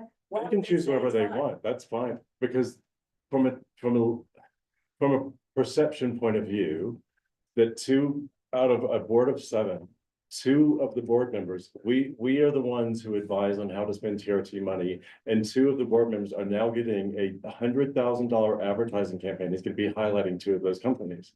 And so let me just finish really quickly, and I'll go from there. And then what we'll do is we'll move that item up. So because the thing Because is, you can finish yours, because clearly everybody wants to talk Finish, about I would like to hear from Stephen Stocks. yeah, absolutely. I just want, it's about public perceptions, because well, it's about public perceptions, because we as a, like, have been approached saying, you know, it puts us in a kind of uncomfortable position, because we don't want there to be an appearance that any of us in our positions as board members are going to personally benefit from our positions. And so I know you have a personal relationship, and I get that, but I think it would have been beneficial had you kind of got a little bit of clarity in advance, and the Moab Office of Tourism, because this was decided back in March. We got the script back in March that you were going to be riding with them. You originally would be doing a whitewater rafting trip with them. And so let me just put this in perspective really quickly. So if Jack Hadler or Jason Taylor or Brian Martinez were, let's say they have been approached and from $100,000 advertising spend, and they were going to be, Jason, you're going to take this guy out on a road trip. And then it turns out you're actually friends of the guy who's doing the road trip, who's being paid $100,000. There would be outcry. I can tell you, there would be public outcry. So I'm not saying this, none of this was surreptitious. I'm not saying any of this was malicious. I'm just merely stating for the record that I believe as board members and the Moab Office of Tourism should be mindful of our positions and public perceptions, because that really matters. And so I think we should just have a little bit more transparency. In April, you could have come in here and said, you know, that we've been selected for this. I, you know, just want you guys all to know. And I just think there should be a little bit more process. Yeah, and Ben, just personally, I'd like to know, you know, what that selection process is. Okay, but I would like to hear from Stephen Stocks. Ex parte communications here, and I would very much love to continue this conversation that was supposed to be item number 13. If we could go finish through our opening items, I will move item 13 to the top and in our discussion and action items, and then we will go from there. And then we can present Madden with all of our dirty laundry, and they can listen to all of this. It's not dirty laundry. It is not dirty laundry. I'm just It saying, is I like a little bit of transparency. So you need a motion to do that. So we've heard 2 ex parte communications. Are there any conflicts of interest moving forward? All right, board member disclosures. We just had some of those. Board member reports. I have committed to move this to the top of the list because for the last 5 months, we haven't had sufficient time for board member reports. I would love to set a timer and give you 2 minutes, and I'm going to start with Howard because you have the most to say. Can I request to give an airport board report too, in addition to a board member? I got report? 2 minutes, and I will cede my 2 minutes to you, so you have. Well, 2 I'll of do what my I'll do what I minutes. can, okay? Okay. Attended a couple of board meetings at the airport, a lot of renovations going on there, including some significant construction. I just want the board to be aware of the employment numbers, basically 2023 to 2024. In 2023, our airfield received 24,000 employments at the field. Last year, since we lost our the SkyWest contract, we also lost a 50-seater plane to a 30-seater plane. Our employments have dropped to 14,000. So we're down 10,000 employments there. So just want the board to be aware of that. As far as Contour goes, they have 1 plane that services 2 airports on a daily basis, the 30-seater. So far this year, they've had 13 delayed flights and 2 cancellations. And to their defense, these were all weather-related events. It was out with their control, the FAA said you're not flying this plane anywhere because of weather. So aside from that, they're pretty full on capacity and doing pretty well. So as far as the grant funding goes from the airport, it's important for us to realize that that 10,000 employment is a magic number that allows us to receive over $1 million in grant funding to help improve the airport. Anything below that number drops to 100,000. So it's a significant number. As far as we know from our engineers in company that that money is not in jeopardy during federal, whatever's happening at the federal level, these monies are secure for this year. But as far as the future goes, I'm not sure. So it's important to realize that that contour drop in numbers might reflect our economic performance over the last year. So that's the airport. From a standpoint of my business, perhaps I'll be open and honest. It's been a rough go for like 4 years now. And this year is looking even worse than it was last year. And as a stakeholder in this community, as a board member, I'm deeply disturbed. I don't have income to offer pay raises to staff this year. There is no money in the pot to do improvements. And generally speaking, I think the lapse in marketing over the last few years is coming home to roost this year, in addition to all the other factors. That is my bakery in Moab. Rocky Mountaineer, if you allow me to give me a couple of minutes to talk about Rocky Mountaineer, I want to report some good news. Our company, our mothership in Canada, is actually reporting record sales this year. And they are highly invested in expanding their product into our market in Moab. And I think our advisory board and the office should be working very closely with these partners, because they do have markets in Australia and New Zealand already established. So it would behoove us as a board to perhaps piggyback on there. So, but they're opening a new route into Salt Lake City coming up in next year. Our numbers in Moab are really affected by the airlines.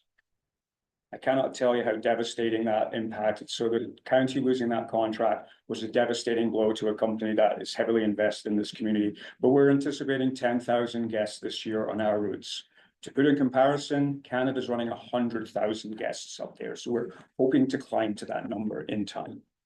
Question, you said your 2025 employments to date are how many? No, 2024 is down 10,000 from 2023. The data so far is kind of lagging a little bit. One thing I didn't mention, the airport is also lacking a director. So, but do we know anything about our 25 numbers to know if we are going to reach our 10,000 minimum? I think we'll be safe. I mean, seeing last year's performance does give confidence that we'll get over the 10,000, but losing 10,000 employments in 1 year is pretty. Can we get your comparison, and then I'll send it out to everybody if you get a minute? Also, an invitation from the airport. Assistant Andrea, if you would like to invite anybody from the MTAB to go out there and see the airport. Please bear in mind that the county owns the airport. So as our advisory board for our commission, the county, it's our property. We want to make sure that airport is succeeding. So I can arrange that. I just want to make sure they have a director first and allow them to get up to speed with quite a lot of things at the airport. It's an important player. Awesome. You have 10 seconds. You're good. 3 reports. Go ahead. Ashley. I went to DC with the Outdoor Industry Association, and they were and Amazon and Walmart were there, as were from Amazon and Walmart to the smallest pack manufacturers.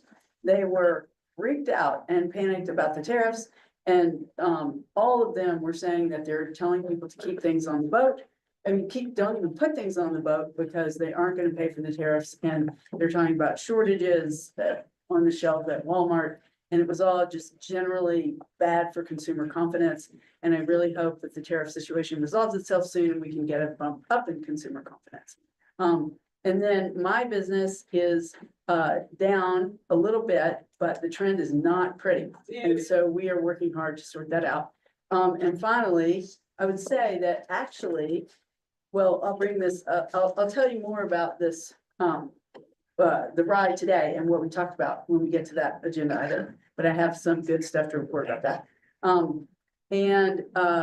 In general, I really think we need to make the time for that marketing strategy plan so that we have a better picture of our competition, because we have a lot and we cannot compete them. And then finally, the chamber has some great things going on. Celebrate Moab is doing really well. We're working on our Ask the Visitor About Them part of that webpage that then generates a 4-day itinerary for them.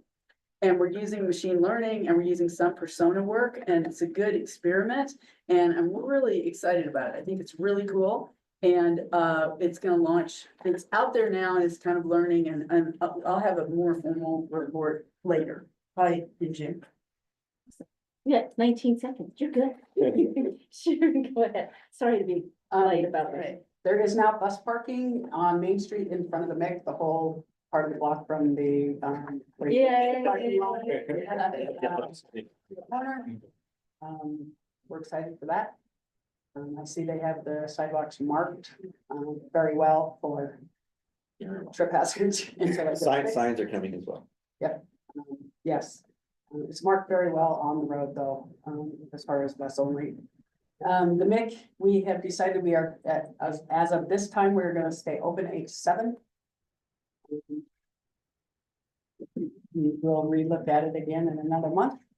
I'm assuming we will probably stay open till at least 8 to 6, even if we decide to shut down, but since April 1st, when the time to entry went into effect, we have not seen a slowdown from that 5 to 7 timeframe that we had. You know, how busy we were from 5 to 7 when Arches was closing at 4.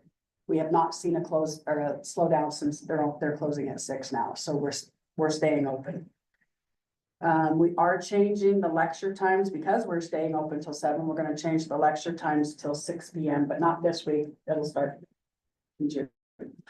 I will get you an updated thing. We have been very busy in the MIC. And as far as time to entry, people coming into the MIC, most people, I would say probably 90% of the people have a time to entry reservation. What we are doing is helping people modify an existing reservation because they come in and they had gotten theirs 3 months ago. They have a 3 o'clock reservation. They come in the morning and there's openings at 10. So we will help them modify so they can get in at 10. So they can enjoy the park for longer. So that's a lot of what we're doing is modifying people's reservations and not getting them reservations. Arches visitation. This is through April. Inside the visitor center, so actual people coming through the door is up 3.6%. Through the gate, through April is up 4.7%. I have the monthly through the gate. January was up 13%. February was pretty much flat. March was up 6.6 and April was up 3.4. And April is when time to entry started. So. Thank you. I have multiple questions. I'll ask you after because trying to move forward. Go ahead, Alex. Yeah, restaurants they're doing pretty well. I would say they're about flat or maybe a little up right now. We've got I've got a couple different things. So like we have our outside seating open at 98, which was different from last year. So that and we're also open 6 days this year, which we weren't last year. But that only lasted until now. So I've kind of due to staffing shortages, we have to go back to 5 days. So we're closing Mondays now. So back to 5 days. Which will be, less stress on everyone and will be a little less revenue, but hopefully easier to work with.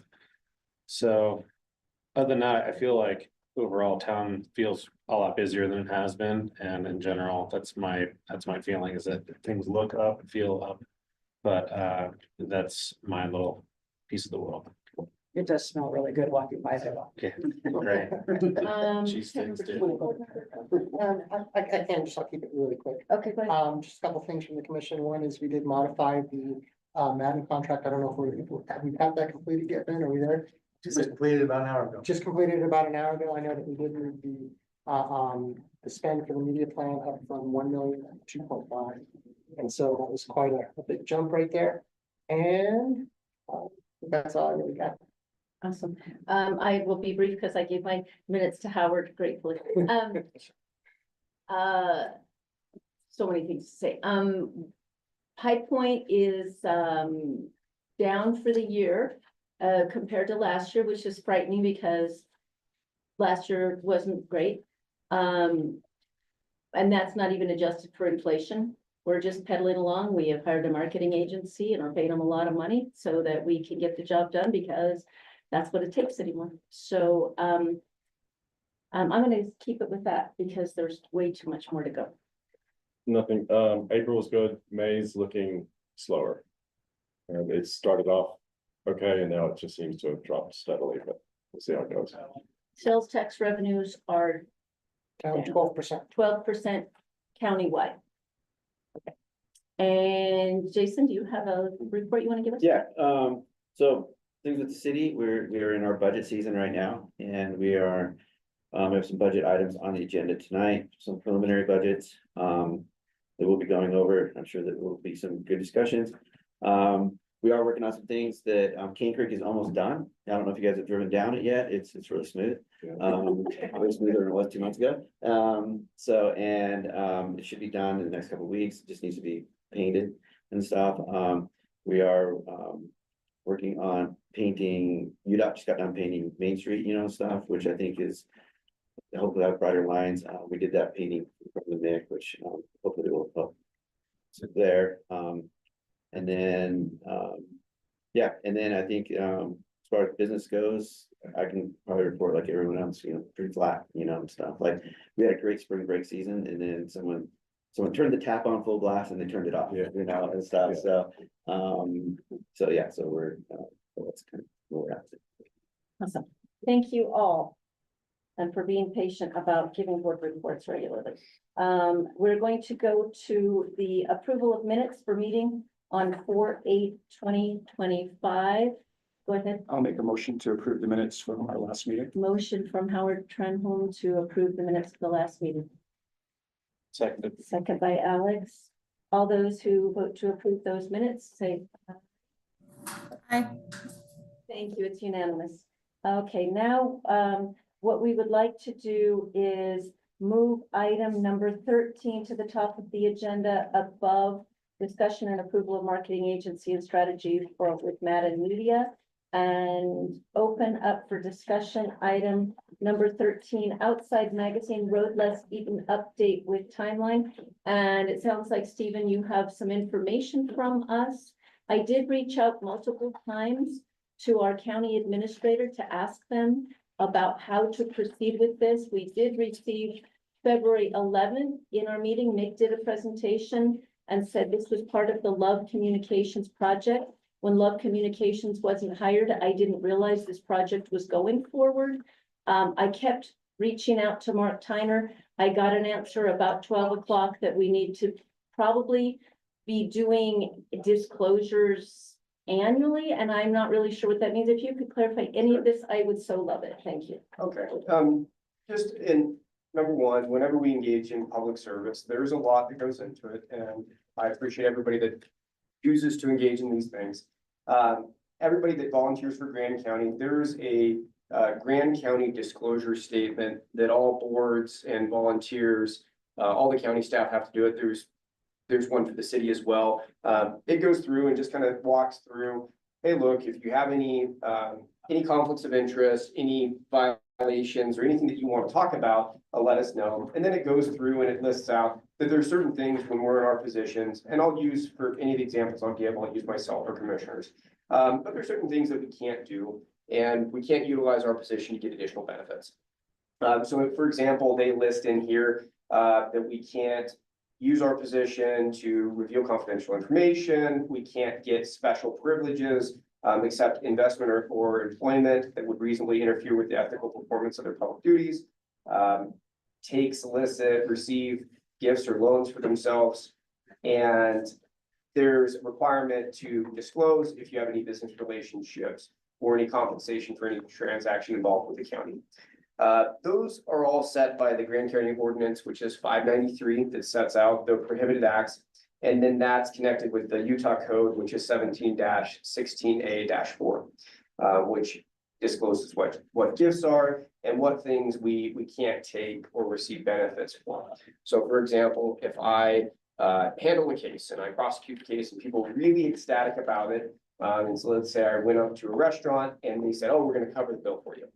I can't get compensation beyond the compensation that I receive as the county attorney for additional work. Now, there are some exceptions that say, look, an occasional non-pecuniary gift having value less than $50 an award presented, publicly presented, any bona fide loan made in the ordinary course of business, or they also exclude, political campaign contributions. So there's a list. And essentially, sometimes it's tricky. You know, sometimes we think, so for example, if I checked into a hotel and they said, hey, we're gonna upgrade you to the presidential suite, I might think to myself, I'm very fortunate, I'm lucky. But if later they come to me, the general manager comes to me and says, hey, we're doing this because you're the county attorney, at that point, I have an ethical difficulty. I need to disclose, I need to turn down the gift, and I need to make compensation. And so when we look at these things, it's oftentimes a learning experience. A good example of, you know, how we look at the circumstance at hand is we might look at it like if the commission approved a construction project. And if they approve a construction project for $100,000, if that went to, and I'm not saying this has ever happened, but if it went to Commissioner Winfield, that would raise some scrutiny because that was something that county approved funds that later he got paid back those funds. So we did, Mr. Trainer and I did receive an email, and he'd be here. The county's just got something urgent came up.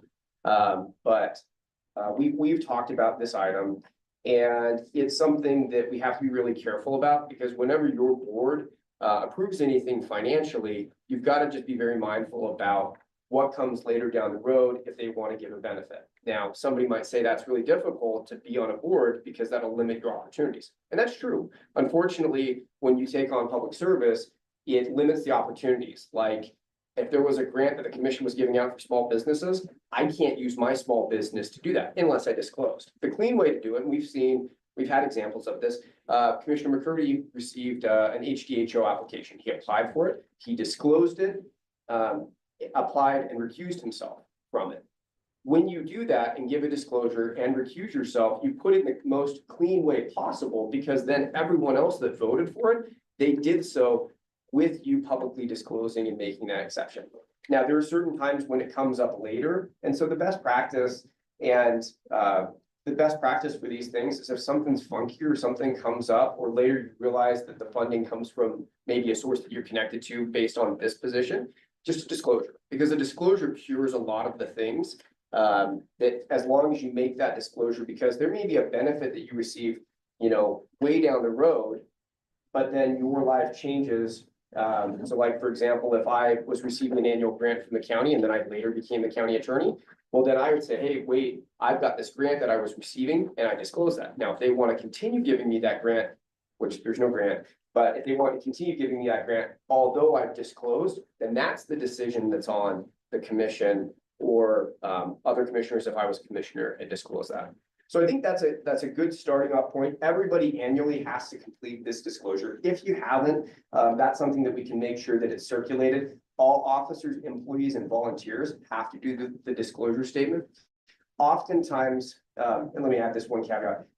Oftentimes you might not have a conflict that comes up and you'll onset. And there's an obligation for a continuing follow-up on these documents. So that's why we catch it every year.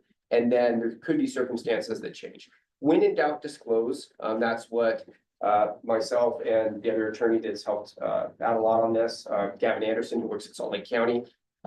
Really, a disclosure in the state of Utah is almost a cure-all. And so that's why when you do your disclosures, you try to be overbroad. For example, my disclosure, I list my dad, who has no business with the county, but theoretically he lives in the county. He could, in some way or the other, end up with that. I've disclosed that I have a relationship, that's my father. So that's kind of the groundwork.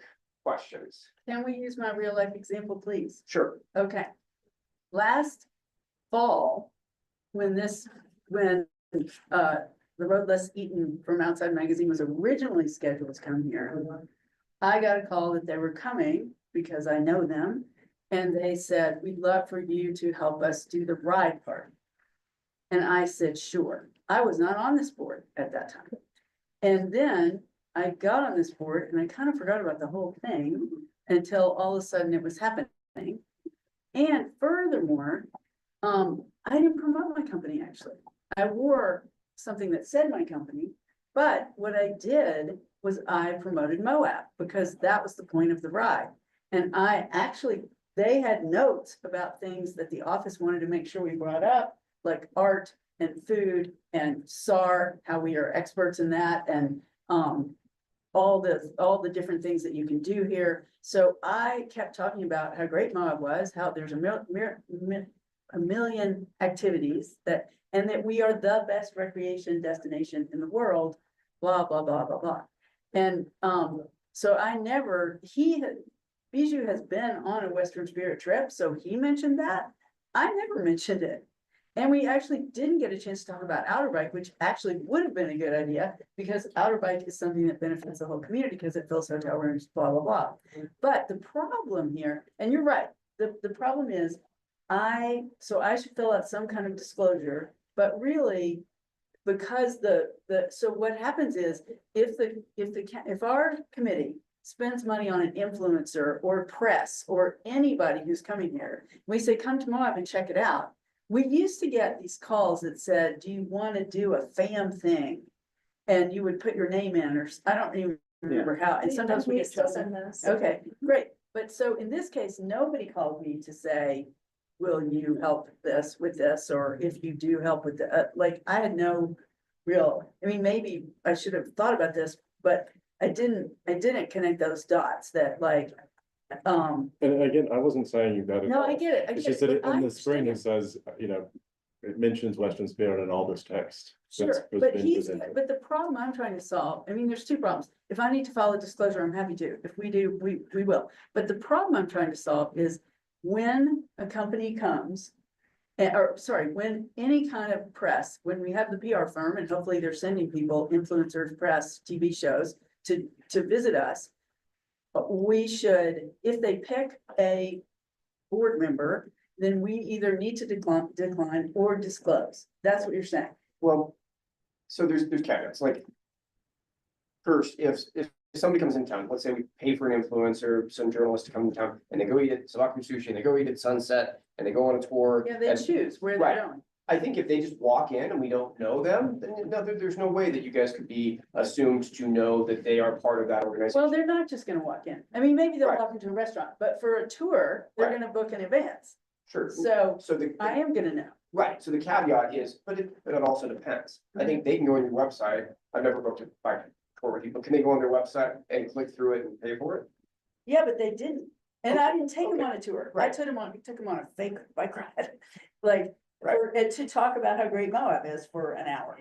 And it took all that morning. But anyway, the point is, I think that we just need to make it real, like, I get it. That there are always circumstances, there are always, but I think there should be a very clear checklist so that Alex and I, when we got this call, we would know what to do. And if it's like you disclose, I wasn't here when this expenditure was voted on. It was never voted on. Yeah. Okay, It's so fine. never been voted on by this board. So, well, and you could argue that voting on this type of thing is a little bit micromanaging our staff, just saying. I mean, if we're gonna tell our staff to hire a PR firm and bring PR people in here, are we gonna vote on But the every perception visitor? of corruption is real. Well, I'll just Give finish. me a second. Ashley, 2 Uh, seconds. I think that all I'm asking for is a little more precise description of what you would like us to do. And I get it that it depends, but I never had the chance to say no to this because I said yes to it a long time ago. But Nor did we. yeah, Nor did and we. I get it. So I think that we need to use this opportunity to figure out exactly what the process should be. And if a disclosure should happen, what does that happen? Well, How in exactly Laura's does it defense, work? yeah, we actually asked Mark Tyner repeatedly, and we sent an email. Literally right after Mick sent the schedule, we sent an email requesting advice because we That's wanted to all we make sure asked, the advice. perception wasn't about you, wasn't about any of us. It was about the perception of the board receiving any benefits. And so we repeatedly asked Mark Tyner and haven't. The end of March, there was an off-road event in Salt Lake. Okay. I was asked, unasked to represent the county. Right. The perception was so severe, the county chose to leave that booth completely vacant rather than have me sit there and have the perception that I might benefit. I was so grateful to not be put in a position where the pile-on would be real. So we paid for a vacant booth rather than have me sit there because the perception I think that's was real. ridiculous. And I think those that- are little things we gotta figure out. Well, that's what I'm As a trying to board. say. We need to have a very clear procedure. If a board member is the best person to represent Grant County at a certain situation, there should be a document that we put out there. It shouldn't be this like, we're not sure, it's kind of murky, like, and we're. This worried is about why we're perception, asking like, for I guidance. want- Go ahead, Stephen, you're our guidance, and I know you have to leave in 5 minutes, Sure. so go ahead. So just, again, disclosures are like a cure-all. So if something weird comes up, you fill out, it's a 2-page thing. Hey, look, so-and-so fam tour. Great, Here's can my you send both of us one of Yes. them? Thank you. Can I ask a legal question before you leave? Yeah, go ahead. Anybody that needs to ask Stephen a legal question, please. Sorry, Okay, this so this is ordinance 593. Yeah, 593. Okay, so I'd like clarification on, in here it says that if, usually this is like owners and stuff, but if I like, take me for example, I do not own Moab Venture Center or Western River. Yes. However, in here it says that if you get a paycheck or a salary, it's still considered a conflict of interest. Is that correct? So there's different levels of a conflict of interest. Are you looking at non-restricted or restricted? I'm looking at, where was it? Financial interest 1.2. 1.2, okay. Any interest that could directly or indirectly, yeah, got it. It's the last sentence. It says, of all member household or ownership or interest in a business, or as a result of a salary, gratuity, or other compensation or remuneration of any person. Yes. So even as employees, we still have to, when talking about an issue. Yeah, Okay. and again, the easiest thing that you can do is a disclosure. Like, I do not think there's ill intent. I do not think it's, a lot of this is the optics and the perception. I'll give you an example. The darn, I got upset over the grants thing because it wasn't, when there were years where only a couple people applied. There wasn't anything necessarily wrong with that. It's somebody is going to take away the optics from it or the perception of it. And that's where people like me are paranoid, where I'm like, hey, over disclose. Like, I put my mortgage company on there. I put credit cards on there. Does it really matter? No, but if you over disclose, you protect. Do I think you should go to that level? No, but I think if it's, well, and the hard thing is where you're like, well, we want guidance, we want information as best you can. Really, the state statute is really lacking in a lot of ways. Sure. Because they just list out gift, because they can't think of every little thing. Like, there have been cases, it's interesting, there have been cases that they look at loan interest rates, that some city council member got a lower loan interest rate and that's how they get a gift. Right. So that's what it's looking at. I think what we can do, I can circulate all the disclosures out. I think if it's just kind of an open thing that you disclose, like you come up and you guys have, hey, what are our disclosures? Hey, look, we're doing FAM this and doing this tour and we're doing this at the restaurant. There you go. Now, if it doesn't raise to the level, like the one thing for Councilmember Taylor's position is sometimes I think an employee would have no idea.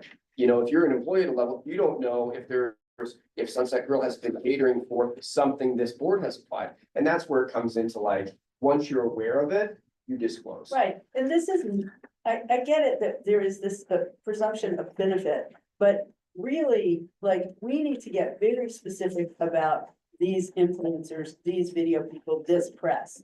Because it's not about getting, I guess if I get a free promotion because I volunteered to help out this person, like you would have gotten if you'd manned that booth for a day, which would have been work, thank you very much, and no one would have paid you, which is same. But I mean, so the amount of free promotion that I'm getting versus the benefit that Moab is getting as being established as a cycling location, blah, blah, blah. This guy is the cycling chef of the universe, and we're getting highlighted, and that's good for Moab.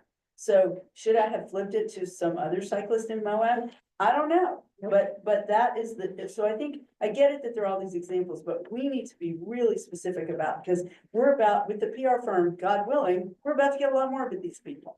And this is a legal question I would like to ask, because as a destination management organization, it is my understanding we do not pick winners and losers. We choose the types of activities to promote, that we are the adventure capital, and that the adventure starts here, and that we don't pick certain people to interview and promote their business and make videos and things that then they can use to promote them, because then we're picking winners and losers, and we are not truly a DMO. We are a marketing company and we're picking. No, so we're not picking, but what if the visitors, the press, The the vendor. influencer, the vendor is picking? I'm They have to pick asking somebody. about when we're making decisions later in this meeting, there's some very specific examples where people are being chosen to be highlighted in the community. Oh. And that, to me, smacks of corruption. I don't know I don't know all the specifics of your guys' agenda today. So I think whenever you're looking at picking people, whenever there's money involved, you always want to be cautious, right? I think that can you highlight certain individuals? I think there's an ability to do that. Now, do I think it's gonna come the way in which you highlight them? Like if you guys voted to highlight one business and spend $1 million on them, I think you're gonna get an exceptional amount of scrutiny. Yep. But I think if you have a process that rotates and an open application, I mean, the more we look at making expenditures, the more that people want government to be able to be accessible for all the people. So, I mean, if you're gonna feature, I don't know, there's a lot of those things, but I will say, pivoting away from that, because that's the Moab Office of Tourism, that's how they kind of operate. I'm gonna step aside of that for 1 second. When you look at vendors, and I just want to speak to this point, when you look at vendors, I think that's something that's harder to control or harder to kind of address with policy. And so my thought, and this is something that you guys can kind of take, and any vendors, you can kind of inform them. It's really tough when, and I agree with Wendell Spock, who's one of the best restaurants in town, hands down. Now, I think when you. That doesn't matter. But. That well, doesn't it does. matter. They pick a let bunch me of food finish. trucks. Let me finish. Okay, sorry. So one of the point is this. The way in which they picked that company, you want it above reproach. And that's the whole idea behind this is you want it above reproach. And so what do? You disclose. And that's what cures it all. So when you have vendors and they come in, you say, look, here are board members. If you want to pick them, just know they need to disclose. Now, I'll tell you, if every vendor that came in that highlighted underwater basket weaving, if I had the only underwater basket weaving and they repeatedly highlighted me, do I think you're going to eventually get public scrutiny? Yes. And so I think keeping all those things in mind, whenever you deal with money and government, things are at a higher scrutiny level. And so just noting on that, I hate to be tremendously rude, but I do have to go to Salt Lake. 1 minute for Ben and 1 minute, and then we gotta move on to Matt. Okay, so a couple of things on this project.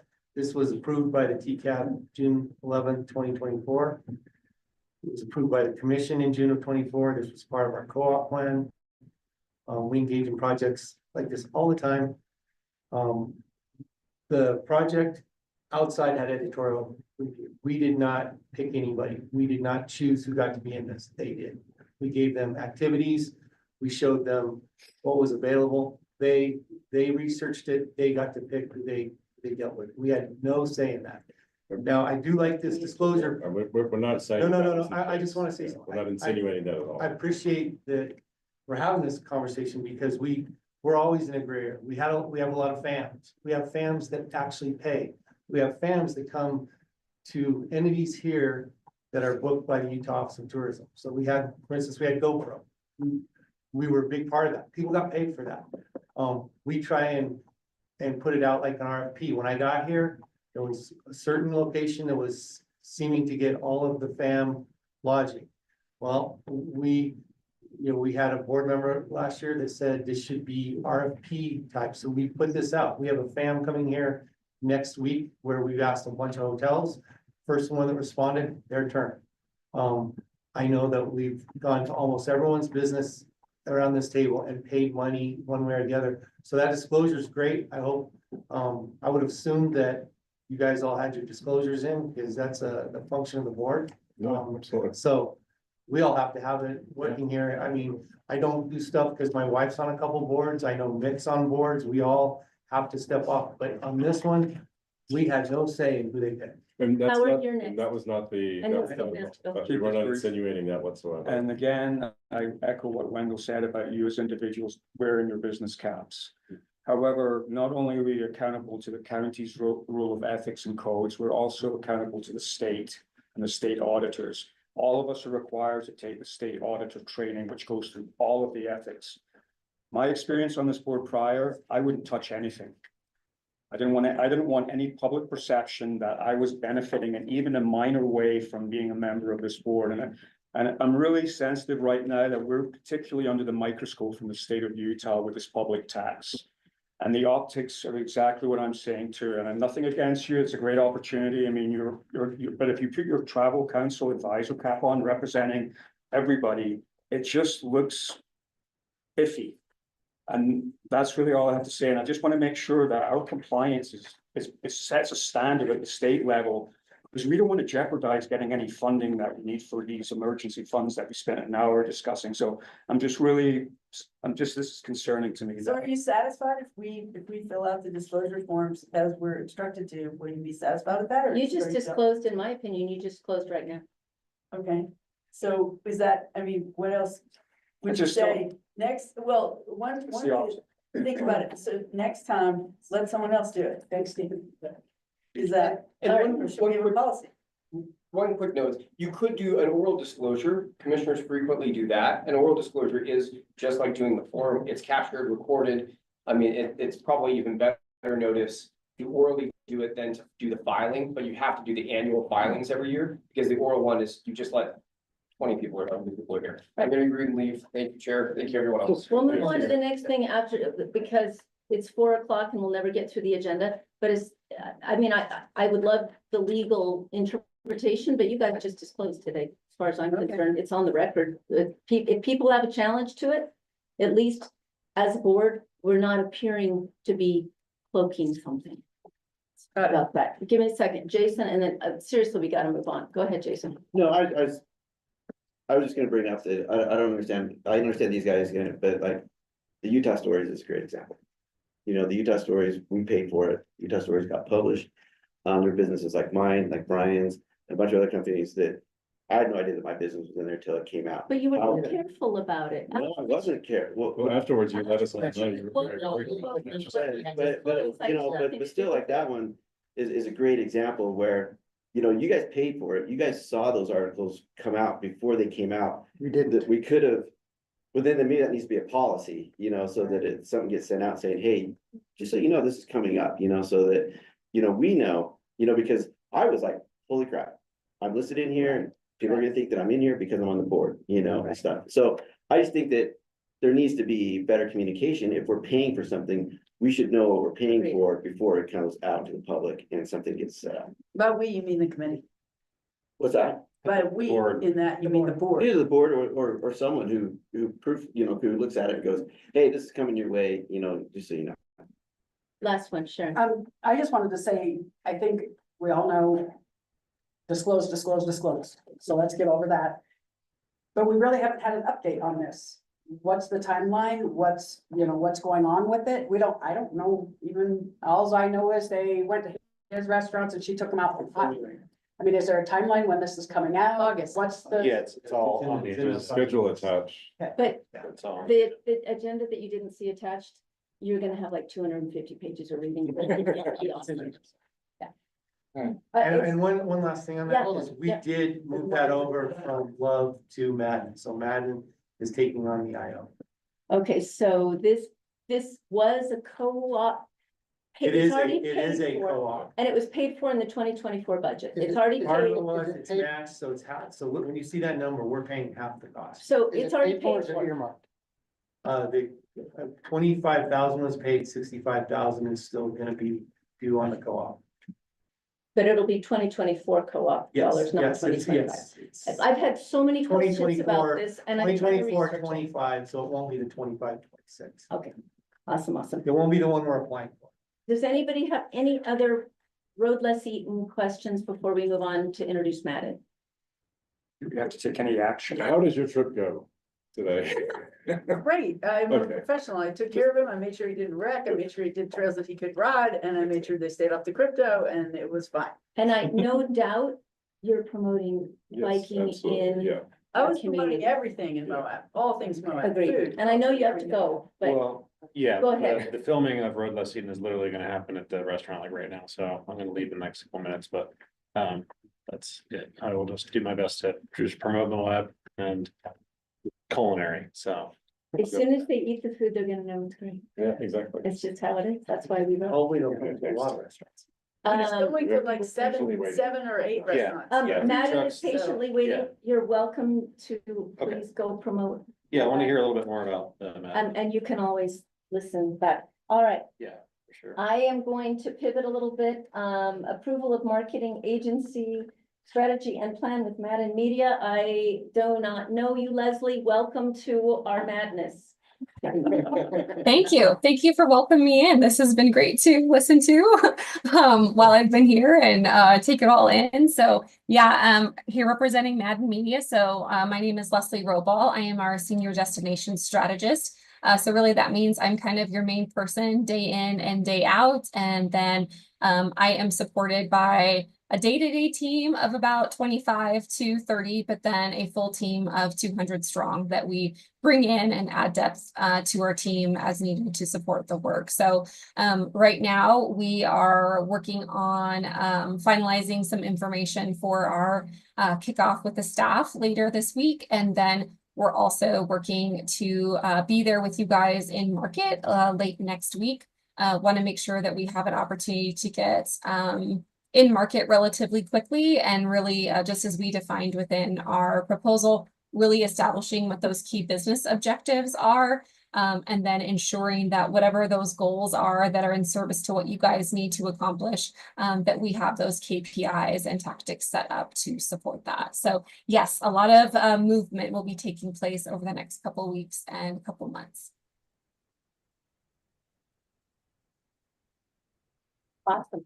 Does anybody from the Moab Office of Tourism want to chime in with all of this? Because we have a presentation in our packets, but not everybody can see them. Can we look at those? No, it was just basically their proposal. I think it was a great, well, one of the reasons you were chosen by the committee, including commissioners, and was some of the unique ideas we brought and the background you have working with other DMOs across the country. You know, I think we need to probably at some point set up some process for how we as a board and you guys operate and the Moab Office of Tourism so that we take into make sure we're all on the same page and creating personas and who we're representing, because I know that we've done a very channeled approach to Moab is hiking, is biking, is this, and we're trying to take a little more holistic approach and just understanding how that's all going to work. I think setting up a process would be great. Yes. Yeah. I guess. I'm sorry. No.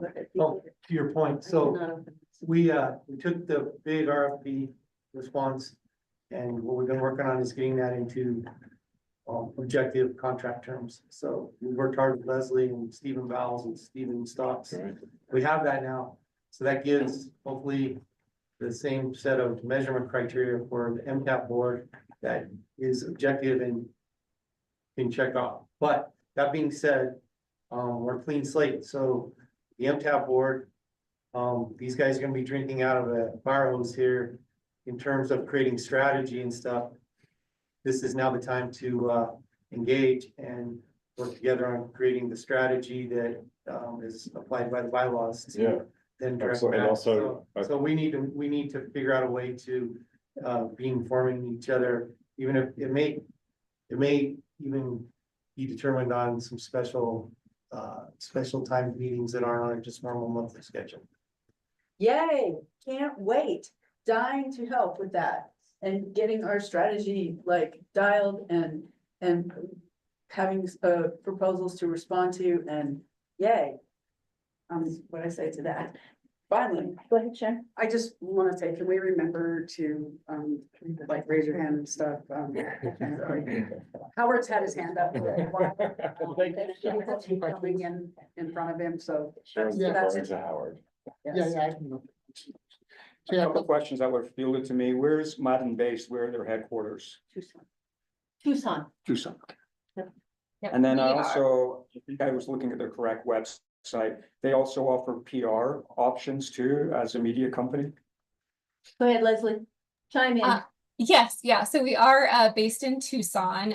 Pre-pandemic, the majority of our staff, probably 95%, were in Tucson, and now we probably have maybe 10 or 15 staff members in Tucson. So we are mostly remote. which allows us to be closer to the different areas that we represent. And we are a full service agency, so we do offer public relations and some different services there. We did respond to the public relations RFP and also worked with the team as you guys got down to kind of finalists, took some input from our team on who they've worked with and provided that over to the team as you guys made selections. Awesome, Brian, go ahead, you've got some. Yeah, I got a couple of questions right here. So, just in an effort to kind of try to work efficiently together, here's kind of a couple of things that kind of come to mind. So, one of the big challenges I see is that, this board just meets monthly. And, how is this board going to basically have input on shaping, the key messages, and your campaigns going on? So I think that at this meeting right here, it would be great if we came up with that process for how this board is going to be involved with Madden right there, and whether that's something that's the chair and the vice chair, or it's a subcommittee, or it's something like that. But I think that it's going to be a little bit more involved than that. On that note as well, though, I do think that another thing that we should come up with is what type of reports this board would like to see monthly at those meetings, right? So, I mean, what are we going to be asking of Madden, monthly that we would like to see? So coming up with that process as well. And then just how we're going to integrate the feedback from everybody here into the strategy and into that current content that they're going to be creating. So how does that process work to where basically, we take the experts, which are you guys, right? And you guys take your input and it's then taken to them, and then it's made into content. So just how we get those roads and those channels set up so that that's able to happen. One of the goals that this board has right here is a 6% growth. And so I'd like to make sure that we're seeing the media plan and the ad spends that we're looking on. I think that would probably be one of the first things that Madden's working on, and I'm sure that this board wants to have some kind of input on how that's basically going to be accomplished right there.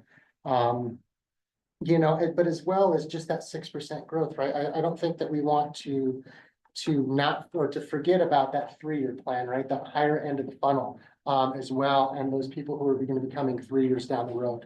So I think it's going to be, both. Yes, we want to see that 6% growth because we really need it, but we also still need to be taking care of that larger funnel right there where we're pulling people in, on that long haul travel and those bigger destinations. Yeah, and then just as well, kind of the know your customer, and how this board right here might be able to help kind of with that target audience right there, because I don't think anybody knows the customer better than the people who are really sitting at this board right now. I mean, nobody checks in 200 people to go on a rafting trip like Jason does, right? Nobody knows exactly what what people are coming to eat sushi, kind of like Alex does, or, all the people that are coming in to the information center like Sharon, right? So how are we going to be able to make sure that we can help you form those ideas of who that customer is? Those are the questions that I kind of have of how that relationship works. And I really think that we'd be well served if we kind of move towards that on this introductory meeting. Yeah. Another point to add to that pile of things for you questions to answer is, last 2 years ago, we paid a boatload of money to do a study called Trails to Tomorrow.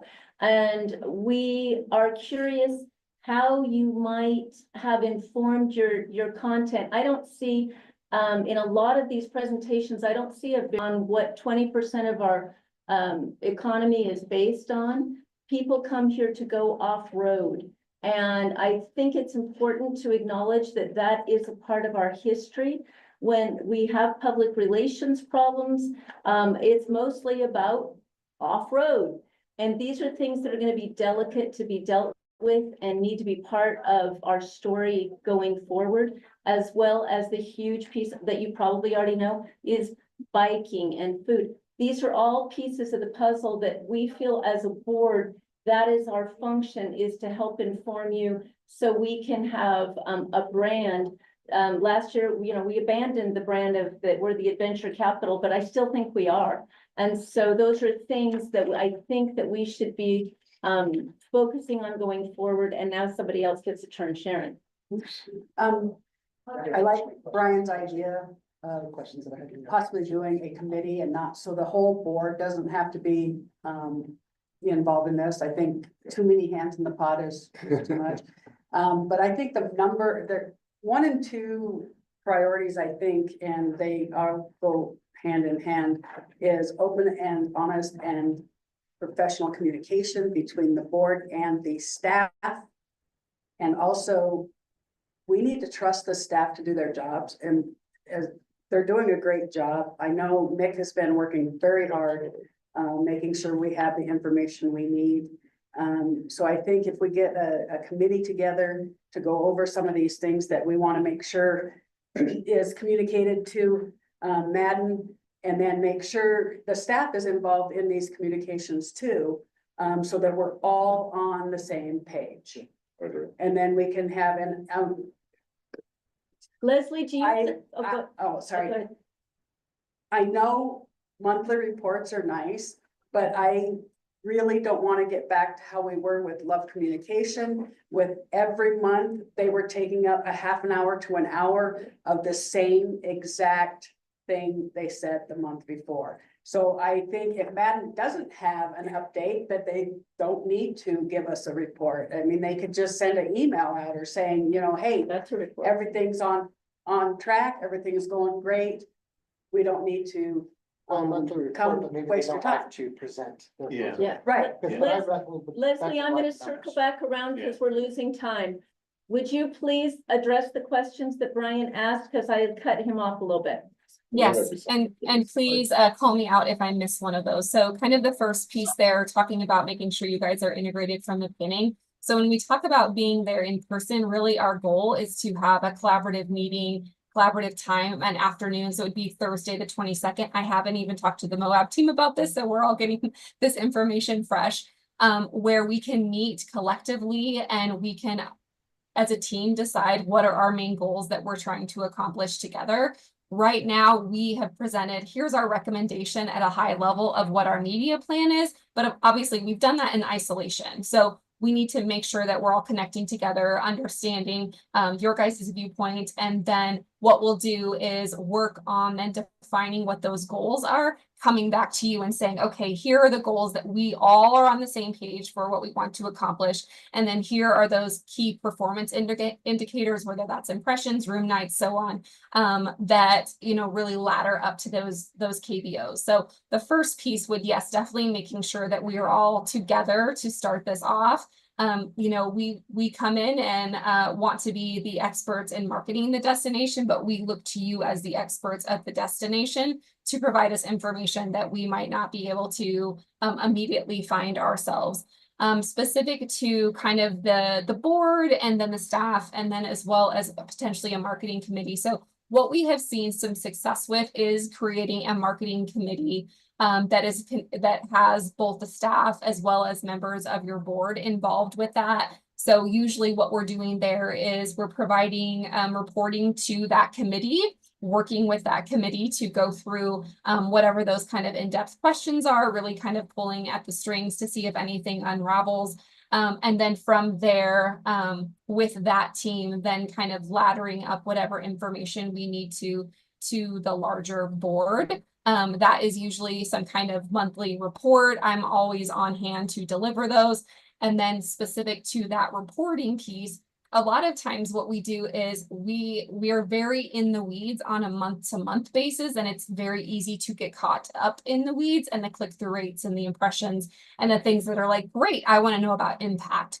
And so what we do is we do what we call quarterly business reviews, where again, our goal would be in person. That's a collaborative meeting where we are getting, I would say, deeper into the metrics, but going a little bit more higher level again when we're saying, okay, we've talked about these as our goals. We might be meeting our click-through rate, but are we really seeing that return that we're looking for? And if not, what are the shifts we need to make in messaging? What are the adjustments we need to make from a targeting standpoint?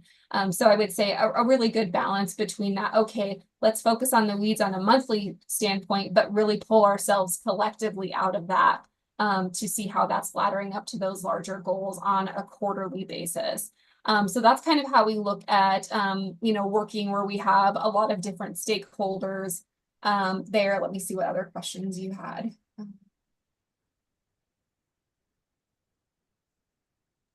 Yeah, and then I think with that, a lot of times what we're doing from a creative standpoint or a review standpoint. So what we would see doing, especially to give creative as an example to start with, is based on the information that we get from you guys, as well as, you know, picking up the campaign and probably making some shifts from what you've done, but not shifting so far, and that we know you guys are working on identifying your brand. So we don't want to do a complete kind of 180, knowing that you guys are going to be pushing some awareness messaging around this new brand here soon. So what we usually do is put together a deck where it very much is kind of the high level of the creative. So, okay, this is what visuals look like. This is what the messaging looks like. This is what messaging at a high level looks like for this target audience. And so what we do is bring that at a higher level and get that sign off from, say, the marketing committee and the larger board. That way we're all in the same direction with where we're going. And then when it comes to the actual like ad approval, a bunch of pieces back and forth that is very time consuming for the office team. They're basically confirming that direction that we've already talked about. It's just in more detail at that point, depending what that messaging is on each medium. So yeah, we usually recommend coming in at a high level, talking about what we're focusing on, how that affects each audience, getting buy-in, getting approval, and then moving forward. I will say with the adjustments that we've made with the contract and focusing in that contract on a tighter standpoint, it might be something where that marketing committee meets every 2 weeks or something for us to get started. Just because we want to make sure we're getting that to you early, but we also want to make sure that we're getting feedback quickly enough that it's actionable and we can get that media placed. So it might be something where we're trying to meet more often. Yeah, and in your previous experience, what's a good number that you found to work out for that committee? Most of the time, it is monthly. I would say. No, not the number of meetings. I'm saying we mentioned as like basically a subcommittee. We'll choose. Yeah. Based on the bylaws, we can figure that out. No, I understand that, but my question is have you worked with you said that in the past that a subcommittee working with staff as well has been very helpful. That meets every 2 weeks.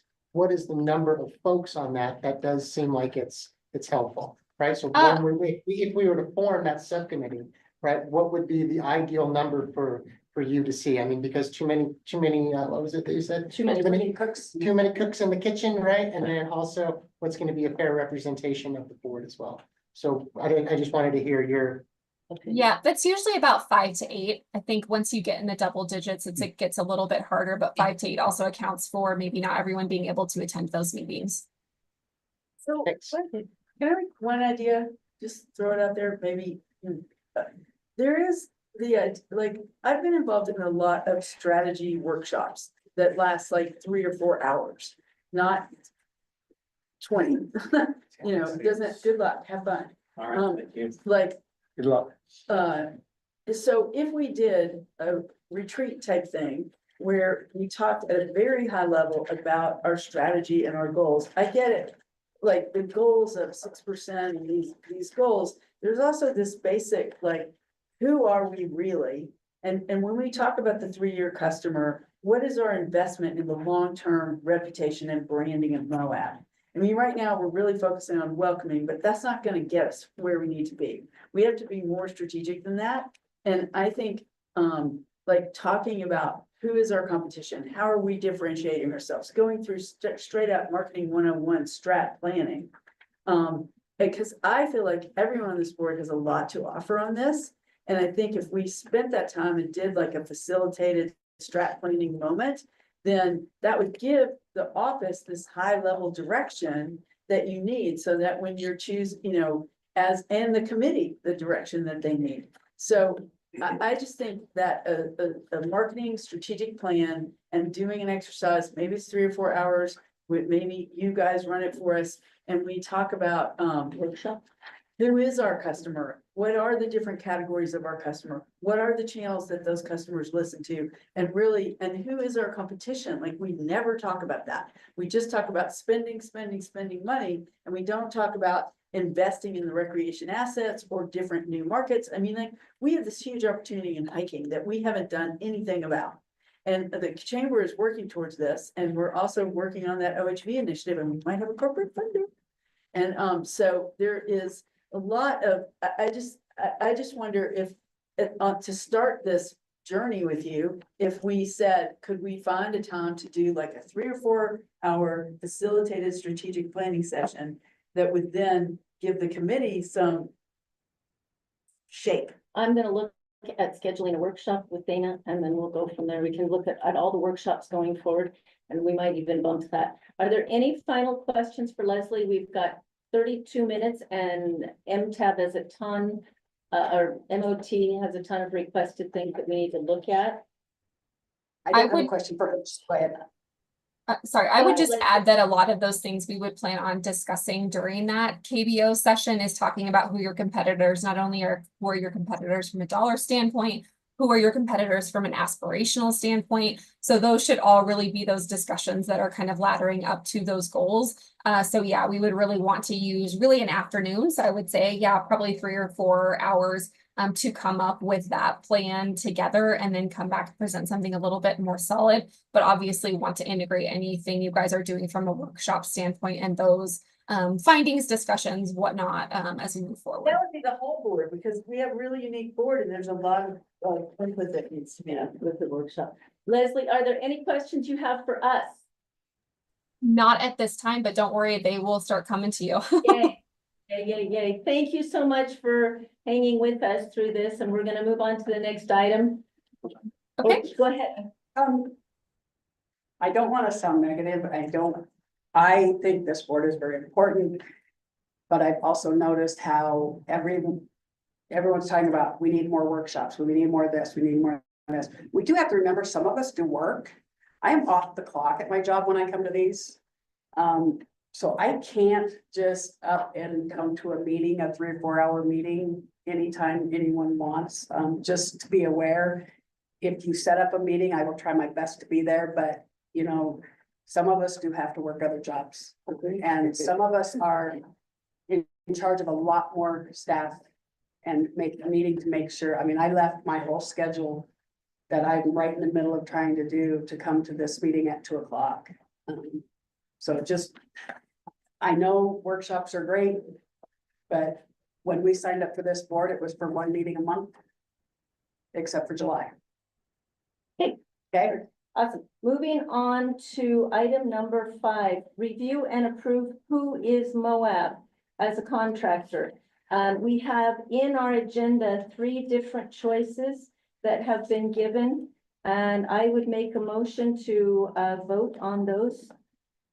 Take a motion. Do we need some background or? Yeah. Great. Yeah, I can speak to this.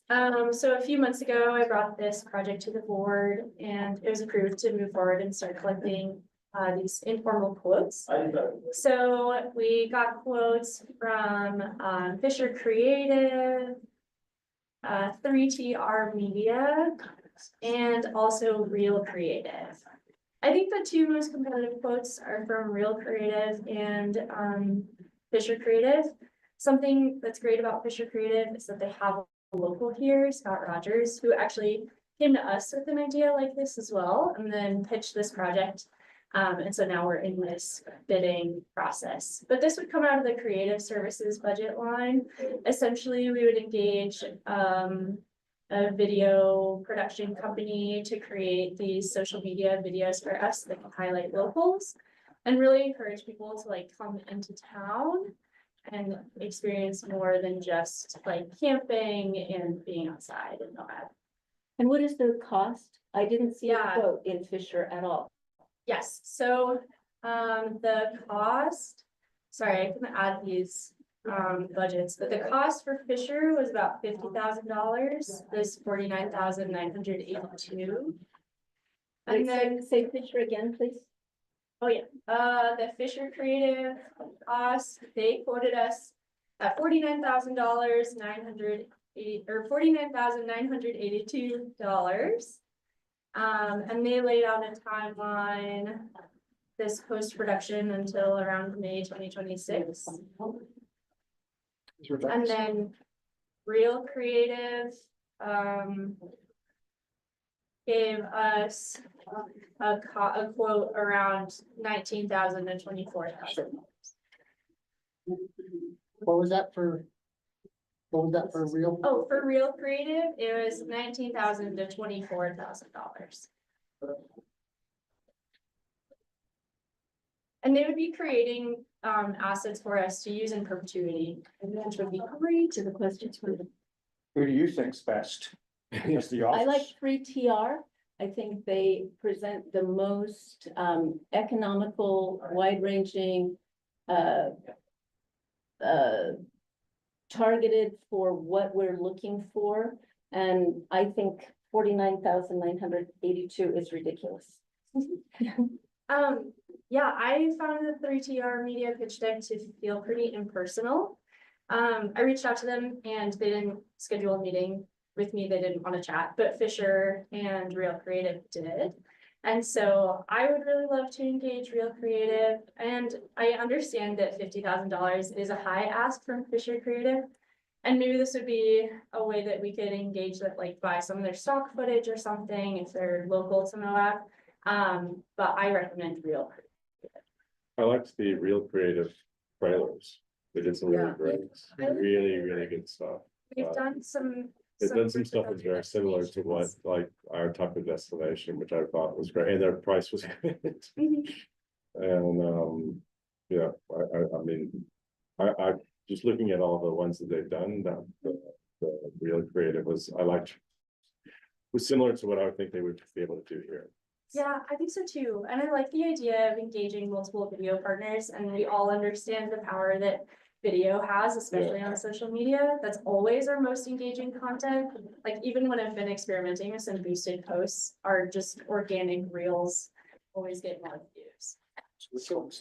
Well, I just said, I think, I mean, and some of the ones they presented us as part of their trailers are very similar to, I think, what we would want. Yeah, And I think it's they have an idea of what Real Creative.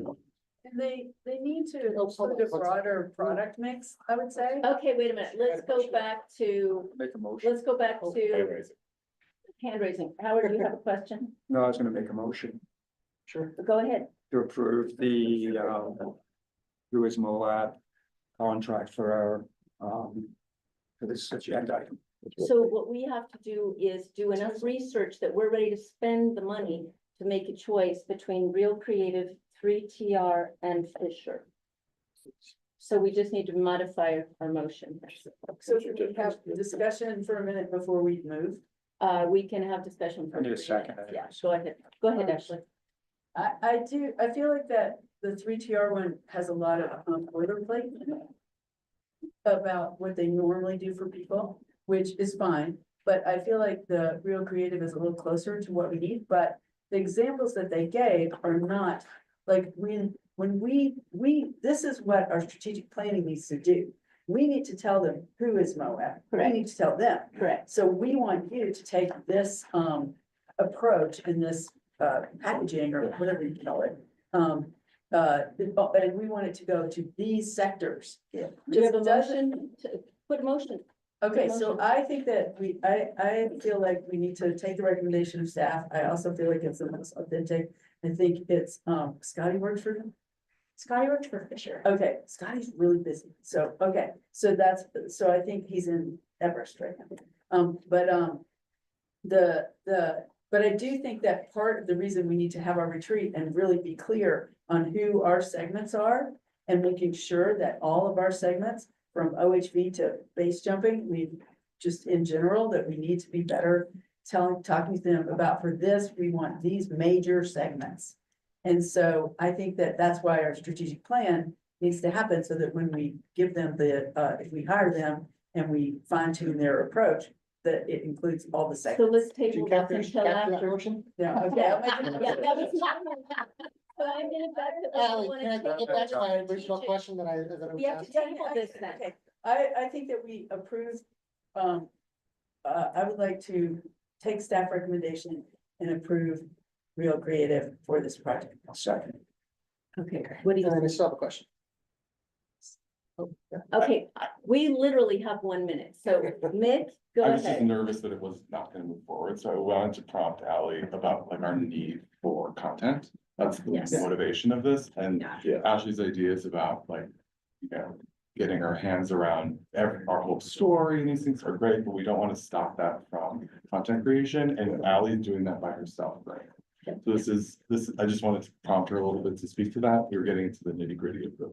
Can I just have- Because originally it was just to get content. Go ahead. Yeah. Is there a difference in the deliverables between the two contracts? So did one contract say at $50,000, you'll receive this many videos, this much, and that this contract right here said that for $20,000, you're gonna receive those videos? Have we phased that out? That's my only question. Yes, yeah, I'm sorry I didn't include these budget lines in your packet as well. Fisher Creative, they're both for short videos. Fisher Creative said 3 minutes or less, one person per season. They were thinking about it like summer, winter, fall, spring. The total. Yeah, so like 12 minutes of content total. Okay. And Real Creative was going to do 4 of these mini documentary videos, 1 to 2 minutes each. So we're So looking at it's- about 12 minutes and 12 minutes. Right, so we're looking at like 8 minutes. 12 minutes and 8 minutes. And For so, 25 grand. well, no, so 12 minutes was Fisher, and then 8 minutes would have been Real Creative. Yes. Okay, cool. Just wanted to be Okay, so able to put, Fisher's I wanted to be able to 50 put the for price. 12 and Real Creative is for 8 minutes Yeah. is 25. But again, what we're actually buying is the licensing, which I think is really expensive because both of these include we get to use this footage like in. We own it. We own it. We would own Yeah. it, which would be huge for us because we don't have a lot of owned You video. can also cut and content at slice and all. make whatever you want from it on video. Yeah, and then we can reuse it, we can slice it up, we Yeah. can The reuse, we can use outtakes too. anything that they give us, and they're So I saying. would entertain a motion about Real Creative because we were heading in that, I had There is a a motion Yeah, and we have a a second. motion and a second. So you, so the motion, as I heard it, was that we are going with staff recommendation to approve Real Creative to move forward. All those in favor? Aye. Do we have Rebecca still online? Hi. I don't think. Yes, she is. Are you good, Rebecca? Yeah, can you hear me? Yes. Are you in favor or opposed? Yeah, I'm in favor. Awesome. And any opposed? All right, passes unanimously for Real. Awesome. Moving to the next item, I'm going to postpone item number 6. What we need to do is report to Grand County Commission on our MTAB matters, but how to do that and the mechanics of that is not nearly as important as approving or looking for the discussion and approval of Utah Office of Tourism co-op application. So I'll move that item. We'll discuss it in our June meeting, and let's discuss the Utah Office of Tourism co-op application, which is due in June, and we've got to get ahead of this so MOT can move forward. Yes, so, the Utah Office of Tourism doing their yearly, co-op grant, they've reduced the amount that's, overall, so the amount we can apply for is $225,000 this year. They've added a couple different, opportunities. You could do some things that seem different than what we've done traditionally, which was just a digital and a marketing plan was. You could do print, you could also do postage. Well, we do a lot of printing. We do a lot of postage with sending out Moab travel guides, so that could be a part of it. Public relations, we could do part of our agency fees. We could do market research, or we could do part of our buy into trade shows. But what I mainly want to find out is, we're gonna, if the MTAB approves us going forward and applying, because this requires a county match. Being that we now have an ink contractor, will by the next hopefully 24 hours with Madden, that we'll start working on a co-op strategy. We just want to not go in front of the commission until we've gone in front of MTAB to say, do we have support in applying for the full amount? Because the county would then have to match whatever we're granted. And we can come back or update you with what the strategy is, working with Madden on a co-op plan. But the main thing was just to be able to get this through the gates to say, because I think also, if we get an approved co-op marketing plan, after it's awarded, we can even change things within the strategy. We're not locked into it. I mean, you can't, bait and switch, but we just want to make sure that we are taking full advantage to apply for the full amount and that, we can take it to the next step. Howard, do you have a comment? Just a couple of questions. In the past, we used this money to kind of penetrate new markets. Just wondering, where's the Utah Office of Tourism gonna be, marketing next? Can we talk about that in the opt-in? Well, I'll just answer now. So the Utah Office of Tourism is taking a very It's macro, attached to the agenda. they're taking a very macro version. So if you've been in tourism report, economics, chamber economics, Jason Murray with, Southwest Adventure Tours. The Canadian markets and stuff, they're predicting a 50% decline in tourism this year. A bunch of them are going down, but Utah Office of Tourism is taking a macro approach, like, no, this is a time to keep marketing harder and harder. Things like the ski industry, they may go flat on some things and some of the bookings they're doing. I would suggest that we follow and go hard into all these markets and keep marketing. So that would be what I would ask if you guys support that strategy. So does that answer your question, Howard? That, but the other thing I was gonna ask is, we have a different issue now in that we have a budget that we need to do a burn rate to make sure we get to the right level. So, we gotta make sure we're strategic in how we spend. So I'm kind of looking for guidance here. Yeah. The main thing was just to be able to get the approval to go hard. Sharon and Jason. Oh, did you have a question? Oh, Yeah, I got two Sorry, quick go ahead. questions. So first off, sorry, it looks like we went from about like in 2023, we went from 15,000 in these grants right here. You're looking at the opt-ins. I'm talking about the co-op grant. Oh, we're not talking about the co-op. No, I was just answering that to answer his question. Yeah. Okay. We diverged, yeah. We Okay, diverged. I got no questions on No, it. no, Sorry no, about it's that. okay. This is I got just, split. just moving forward with the application process that we have to submit by June. So I'm getting it. Decide next month. Sorry. Wait, go ahead. Okay, I'm sorry. I was gonna listen to Sharon real quick and then I thought there was somebody else going. I just would want to make the motion that we approve and have the office apply for the maximum amount available for the co-op application. Second. Okay. Any further discussion? All those in favor of applying for the maximum amount? Aye. Any opposed? Looks like it's unanimous. Okay, that will go on next week's commission agenda and it may even be in the consent agenda. So Just a clarification, we'd have to probably approve this in our next June meeting, and then it would go to the commission. I think this approves it. This is We're the- taking this to the commission next week to just say. This go is ahead. just to That we're going for this Yeah, one, Yes, okay. yes, we're trying to get ahead of That these with the things commission. instead of. Because they turned it down. Okay, I'm gonna move to the next item. Discussion and strategy and branding agency requests for proposals. I know that we're moving fast through these, but I feel like you guys have posted the RFP for this, right? And it's what, moving in June? Is this going up for June? No. Go ahead. It'll post in June. There's a one-sheeter on this. I think that, the board approved the RFP, at the last meeting or the meeting before last meeting. We've since, established a timeline, which is on this one-sheeter and a committee. Just want to keep you guys, informed of that calendar and maybe it's as a discussion item or an action item if you want to take an action item. It's good. Just know we're moving forward, we have a timeline. And then the committee is, but yeah. We skipped the co-op, the international marketing though. Yes. Okay, we're skipping that. No. Yes. What? Don't skip that one, please. All right. This is number 8. Number 8. We're not to it yet. We're on Oh, the okay. right now. Sorry. I'm sorry, maybe my agenda is messed up on my computer. Yeah. Because there's something else weird. That's why I keep going back. Go to it. Actually, Okay, I'm gonna, at the request of the director, Number 10. listen to number 10, but first, we're gonna skip over the PR agency update and move that to June, and perhaps you can give us an email update. Yeah, I mean, it's all good though, right? Everything's on set. It looks like they're doing a great job. They have some great ideas, so I'm very excited about them. With regard to that, we have a PR issue in our county that needs to be addressed.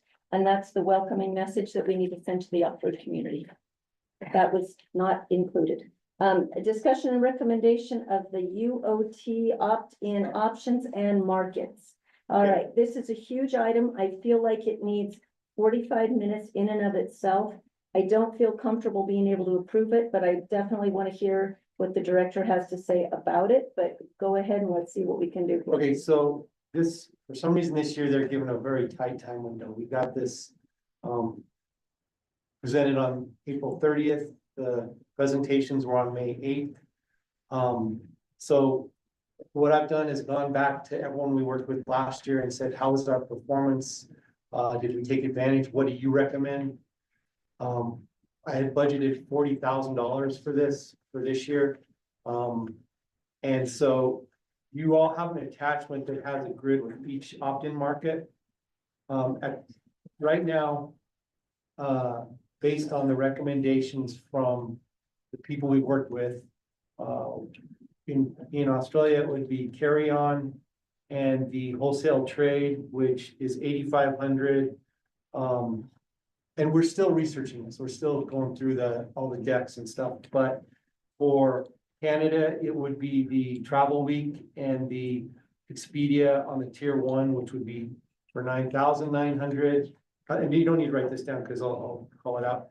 India, we would go the only 2 options, do all the free options as well. Sorry, I should say 2 of the 3, which would take us to 2,250 there.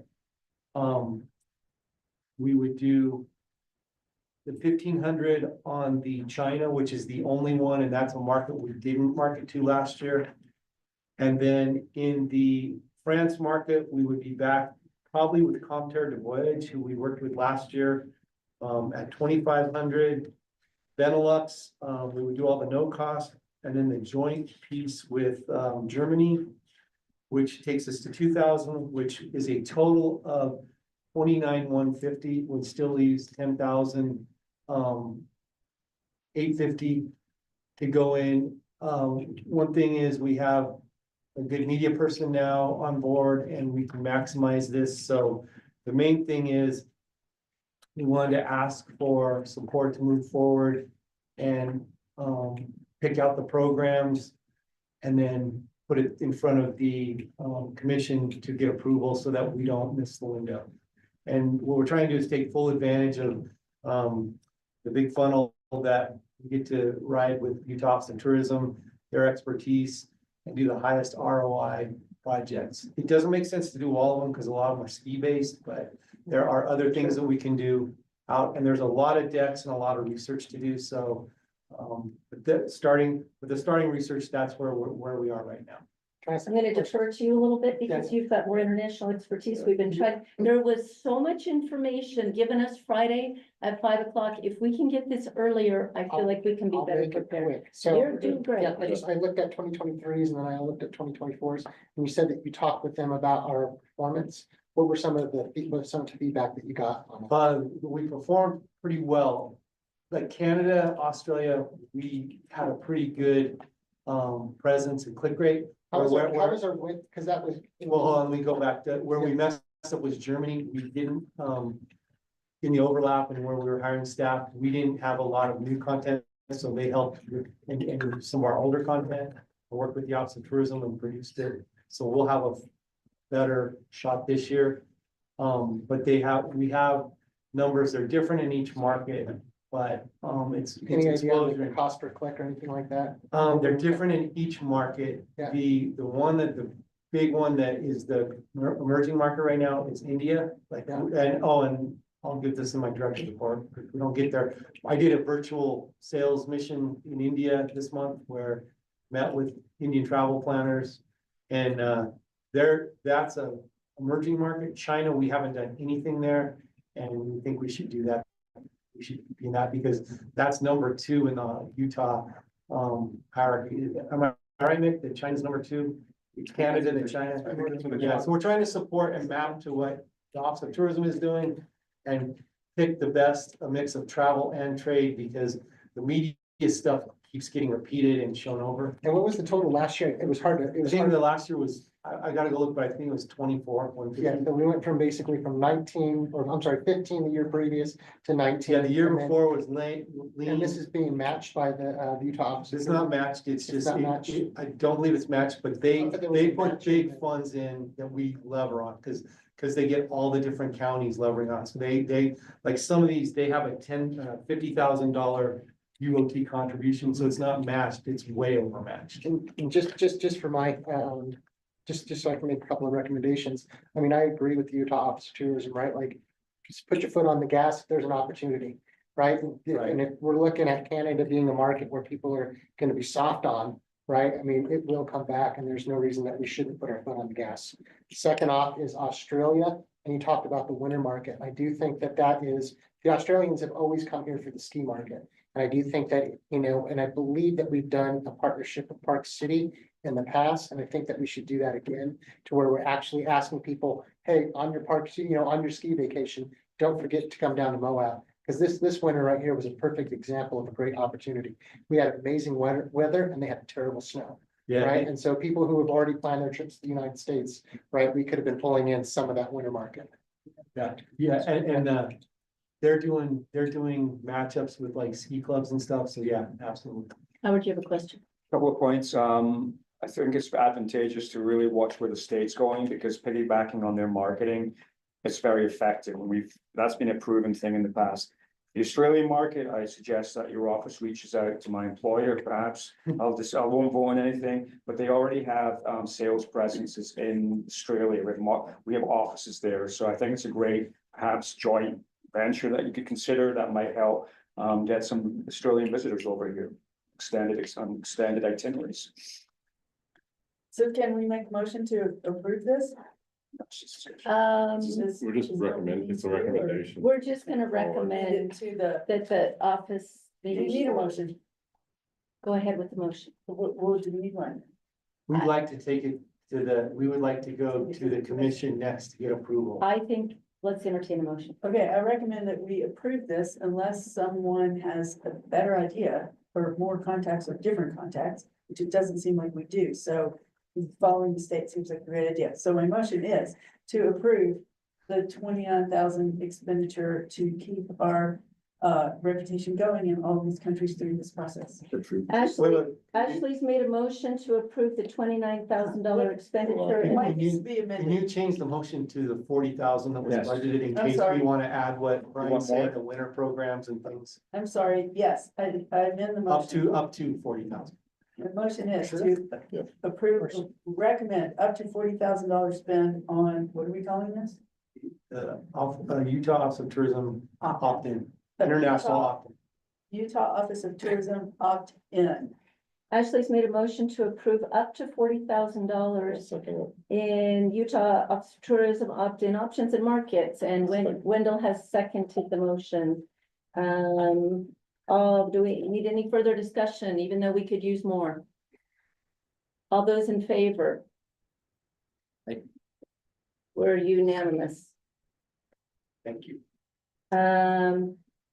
The last thing that we have time for at this point is the relaunch of the website that's supposed to launch June 1st. We had a beta test available. Are we still trying to launch that by June 1st? June 10th. June 10th? And I know that you've got some openness to feedback. If everybody in this room could please look at that beta that's attached to the agenda. I have not had success with it, but we can look at it again. Got it open? You got it open just fine? Great. The website, the beta website? The beta Yeah, I website. opened it. Okay. Does anybody have any discussion regarding the website? How Yeah, I long is think- this supposed to last? Like, when do we get to? We're committing to this for how long? Indefinitely? Indefinitely, yeah. Okay, well, I would say, I really think the top 15 things to do is a big mistake. And I think it's so last year, and I know it's like SEO list chicness. But I think we really need to think about pivoting towards, promoting, more, working to, understand our customer more and match their activities instead of trying to make everybody do the top 15 things. I think there's a real opportunity to do more targeted marketing to different personas. And we're testing that with the Chamber's Celebrate Moab campaign, and we will be happy to get that to you, but I just think, everyone's doing that. And you can comment on that and get that to Mick, as we all will. There's a spreadsheet. You have something else. Just in going through things, list of things to do, which I tend to agree. There, you've got hiking, mountain biking, whitewater rafting, and I just want to say one thing. yeah, This is a migration project. okay. So. So everything has Discover been Moab migrated. exists currently, it's live. And Simple View has taken our current site and migrated to their new technology. Right. So when you said you, I got a little touched. Oh, no, I'm just saying. Nothing, none of it is mine. Yeah, It's no, all- no, no, no, it's all no. in here. No. Us. It's all in here, No, no. and as my colleagues know, as Yeah. I go through the website, you hear me gasping. Yeah. It has hundreds and hundreds of pages developed over Yeah. more than 20 years.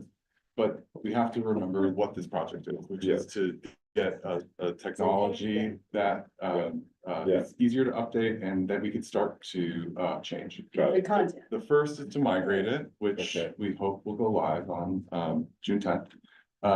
So the ask is to look at the site. Obviously, it's displayed differently. If there's anything you don't like, I've noticed a lot of things that are like, some things are a little off, these sorts of things. Or if you go to the Discover Moab and you think it looks better there, which I challenge you to find, let us know that too, and we'll let Simple View know, and we'll get this all tightened up to go live on June 10th.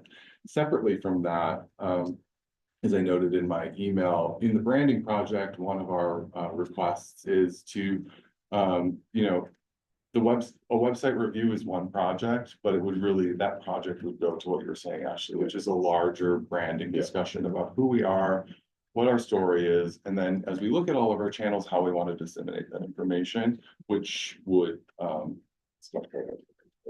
affect the website, would affect our printed brochures, it would affect everything. Yeah. Has I just wanted to everything give been a little- migrated so it's all been migrated or no? So yeah, the site is the test link that you guys have seen, is simple, in Simple View's mind, everything's moved over.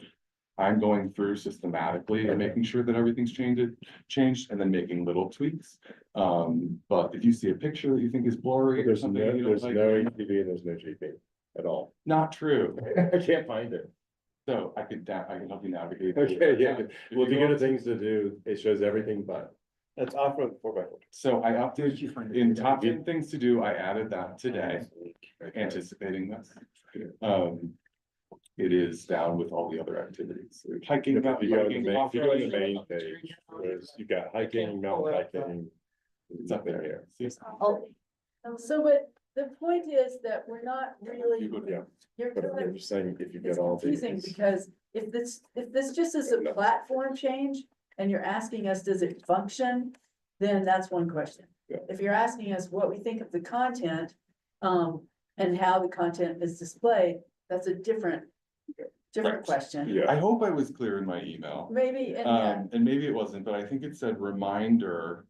This is a migration project. Okay. There's a spreadsheet to Yes. list your comments. we're If you just see so anything. excited to have a new Yeah. and stronger and broader strategy that targets different markets more effectively. And we just can't wait to do that, so it's a little painful, but we get it. And And then to ATVs answer are a thing of the past, we need to take those off. Yeah, no That just didn't ATVs, exist no, on that. yeah, those should be Yeah, side by that's what I'm side. saying. This is Everywhere the that you main see an ATV should be a So, side by Susan, side. could you cover- The page comes a cage. Okay, we have 2 minutes. I just wanted to make sure that everybody had a chance to comment and know that there is a spreadsheet, that this is an active, important thing that's happening in the Moab Office of Tourism, in my opinion. This is like 6-8 months of critical work that is coming to fruition. And if you have, right? And if you have input, please input. Don't just whine. Okay, I'm not on that list that got this, but Core shared it with me, so there is the spreadsheet and I will make some comments. So, but we can make comments about. okay, I'm content gonna go on to prepared. the very last thing, because we only have 1 minute. Discussion of spring, fall, I'm going backwards, sorry, discussion of spring, fall 2025 advertising campaign, because we got through that, it very expeditiously. You wanna move forward with that? I just like to say thank you, I mean, if I can, to Nick, to your team, to Allison, for all the work you've done here. I'm looking at all the ads, you've done the creative and the ads look fantastic, and I was very, very happy to get away from the master, what was it Nature's called? Mess. Nature's Mess. Oh. So it looks, I mean, just, yeah, thank you very much, and I love the placement, I like the ad placements in Meta, and Google, so, thank you for the work that you guys have done. Yeah, thanks. Working on, Google doesn't like my ads this month, so I'm fixing that. I don't know why it's not using a lot of our budget. But yeah, it's just, I know. So, okay, this spreadsheet, there's like, you guys have the live version in your board member documents Yep. folder. This is just the overview, so you can just look at the budget, impressions, where we're at. And then the next 2 pages are ads we placed in April, and you can click in and see each of them. And then the last pages are ads placed in May, and you can also click in. And if you guys haven't had a chance to click on the individual links that they've provided, that provides you all the different ads and the different formats for the different, like on website or mobile phone. So they've been able to provide all of those. If you want to look at them, they've done a great job. It's like 200 pages, just sometimes. Yeah, it looks great. It's awesome. The more, the better we are. Does anybody have any questions for the discussion? I know we've been here since 2 o'clock. At least we're not commissioners with a 17-hour meeting. Any additional, I know that there's a lot of stuff that we still can continue on with. Does anybody oppose to adjourning at 5 o'clock? With that, we move the rest of the agenda items to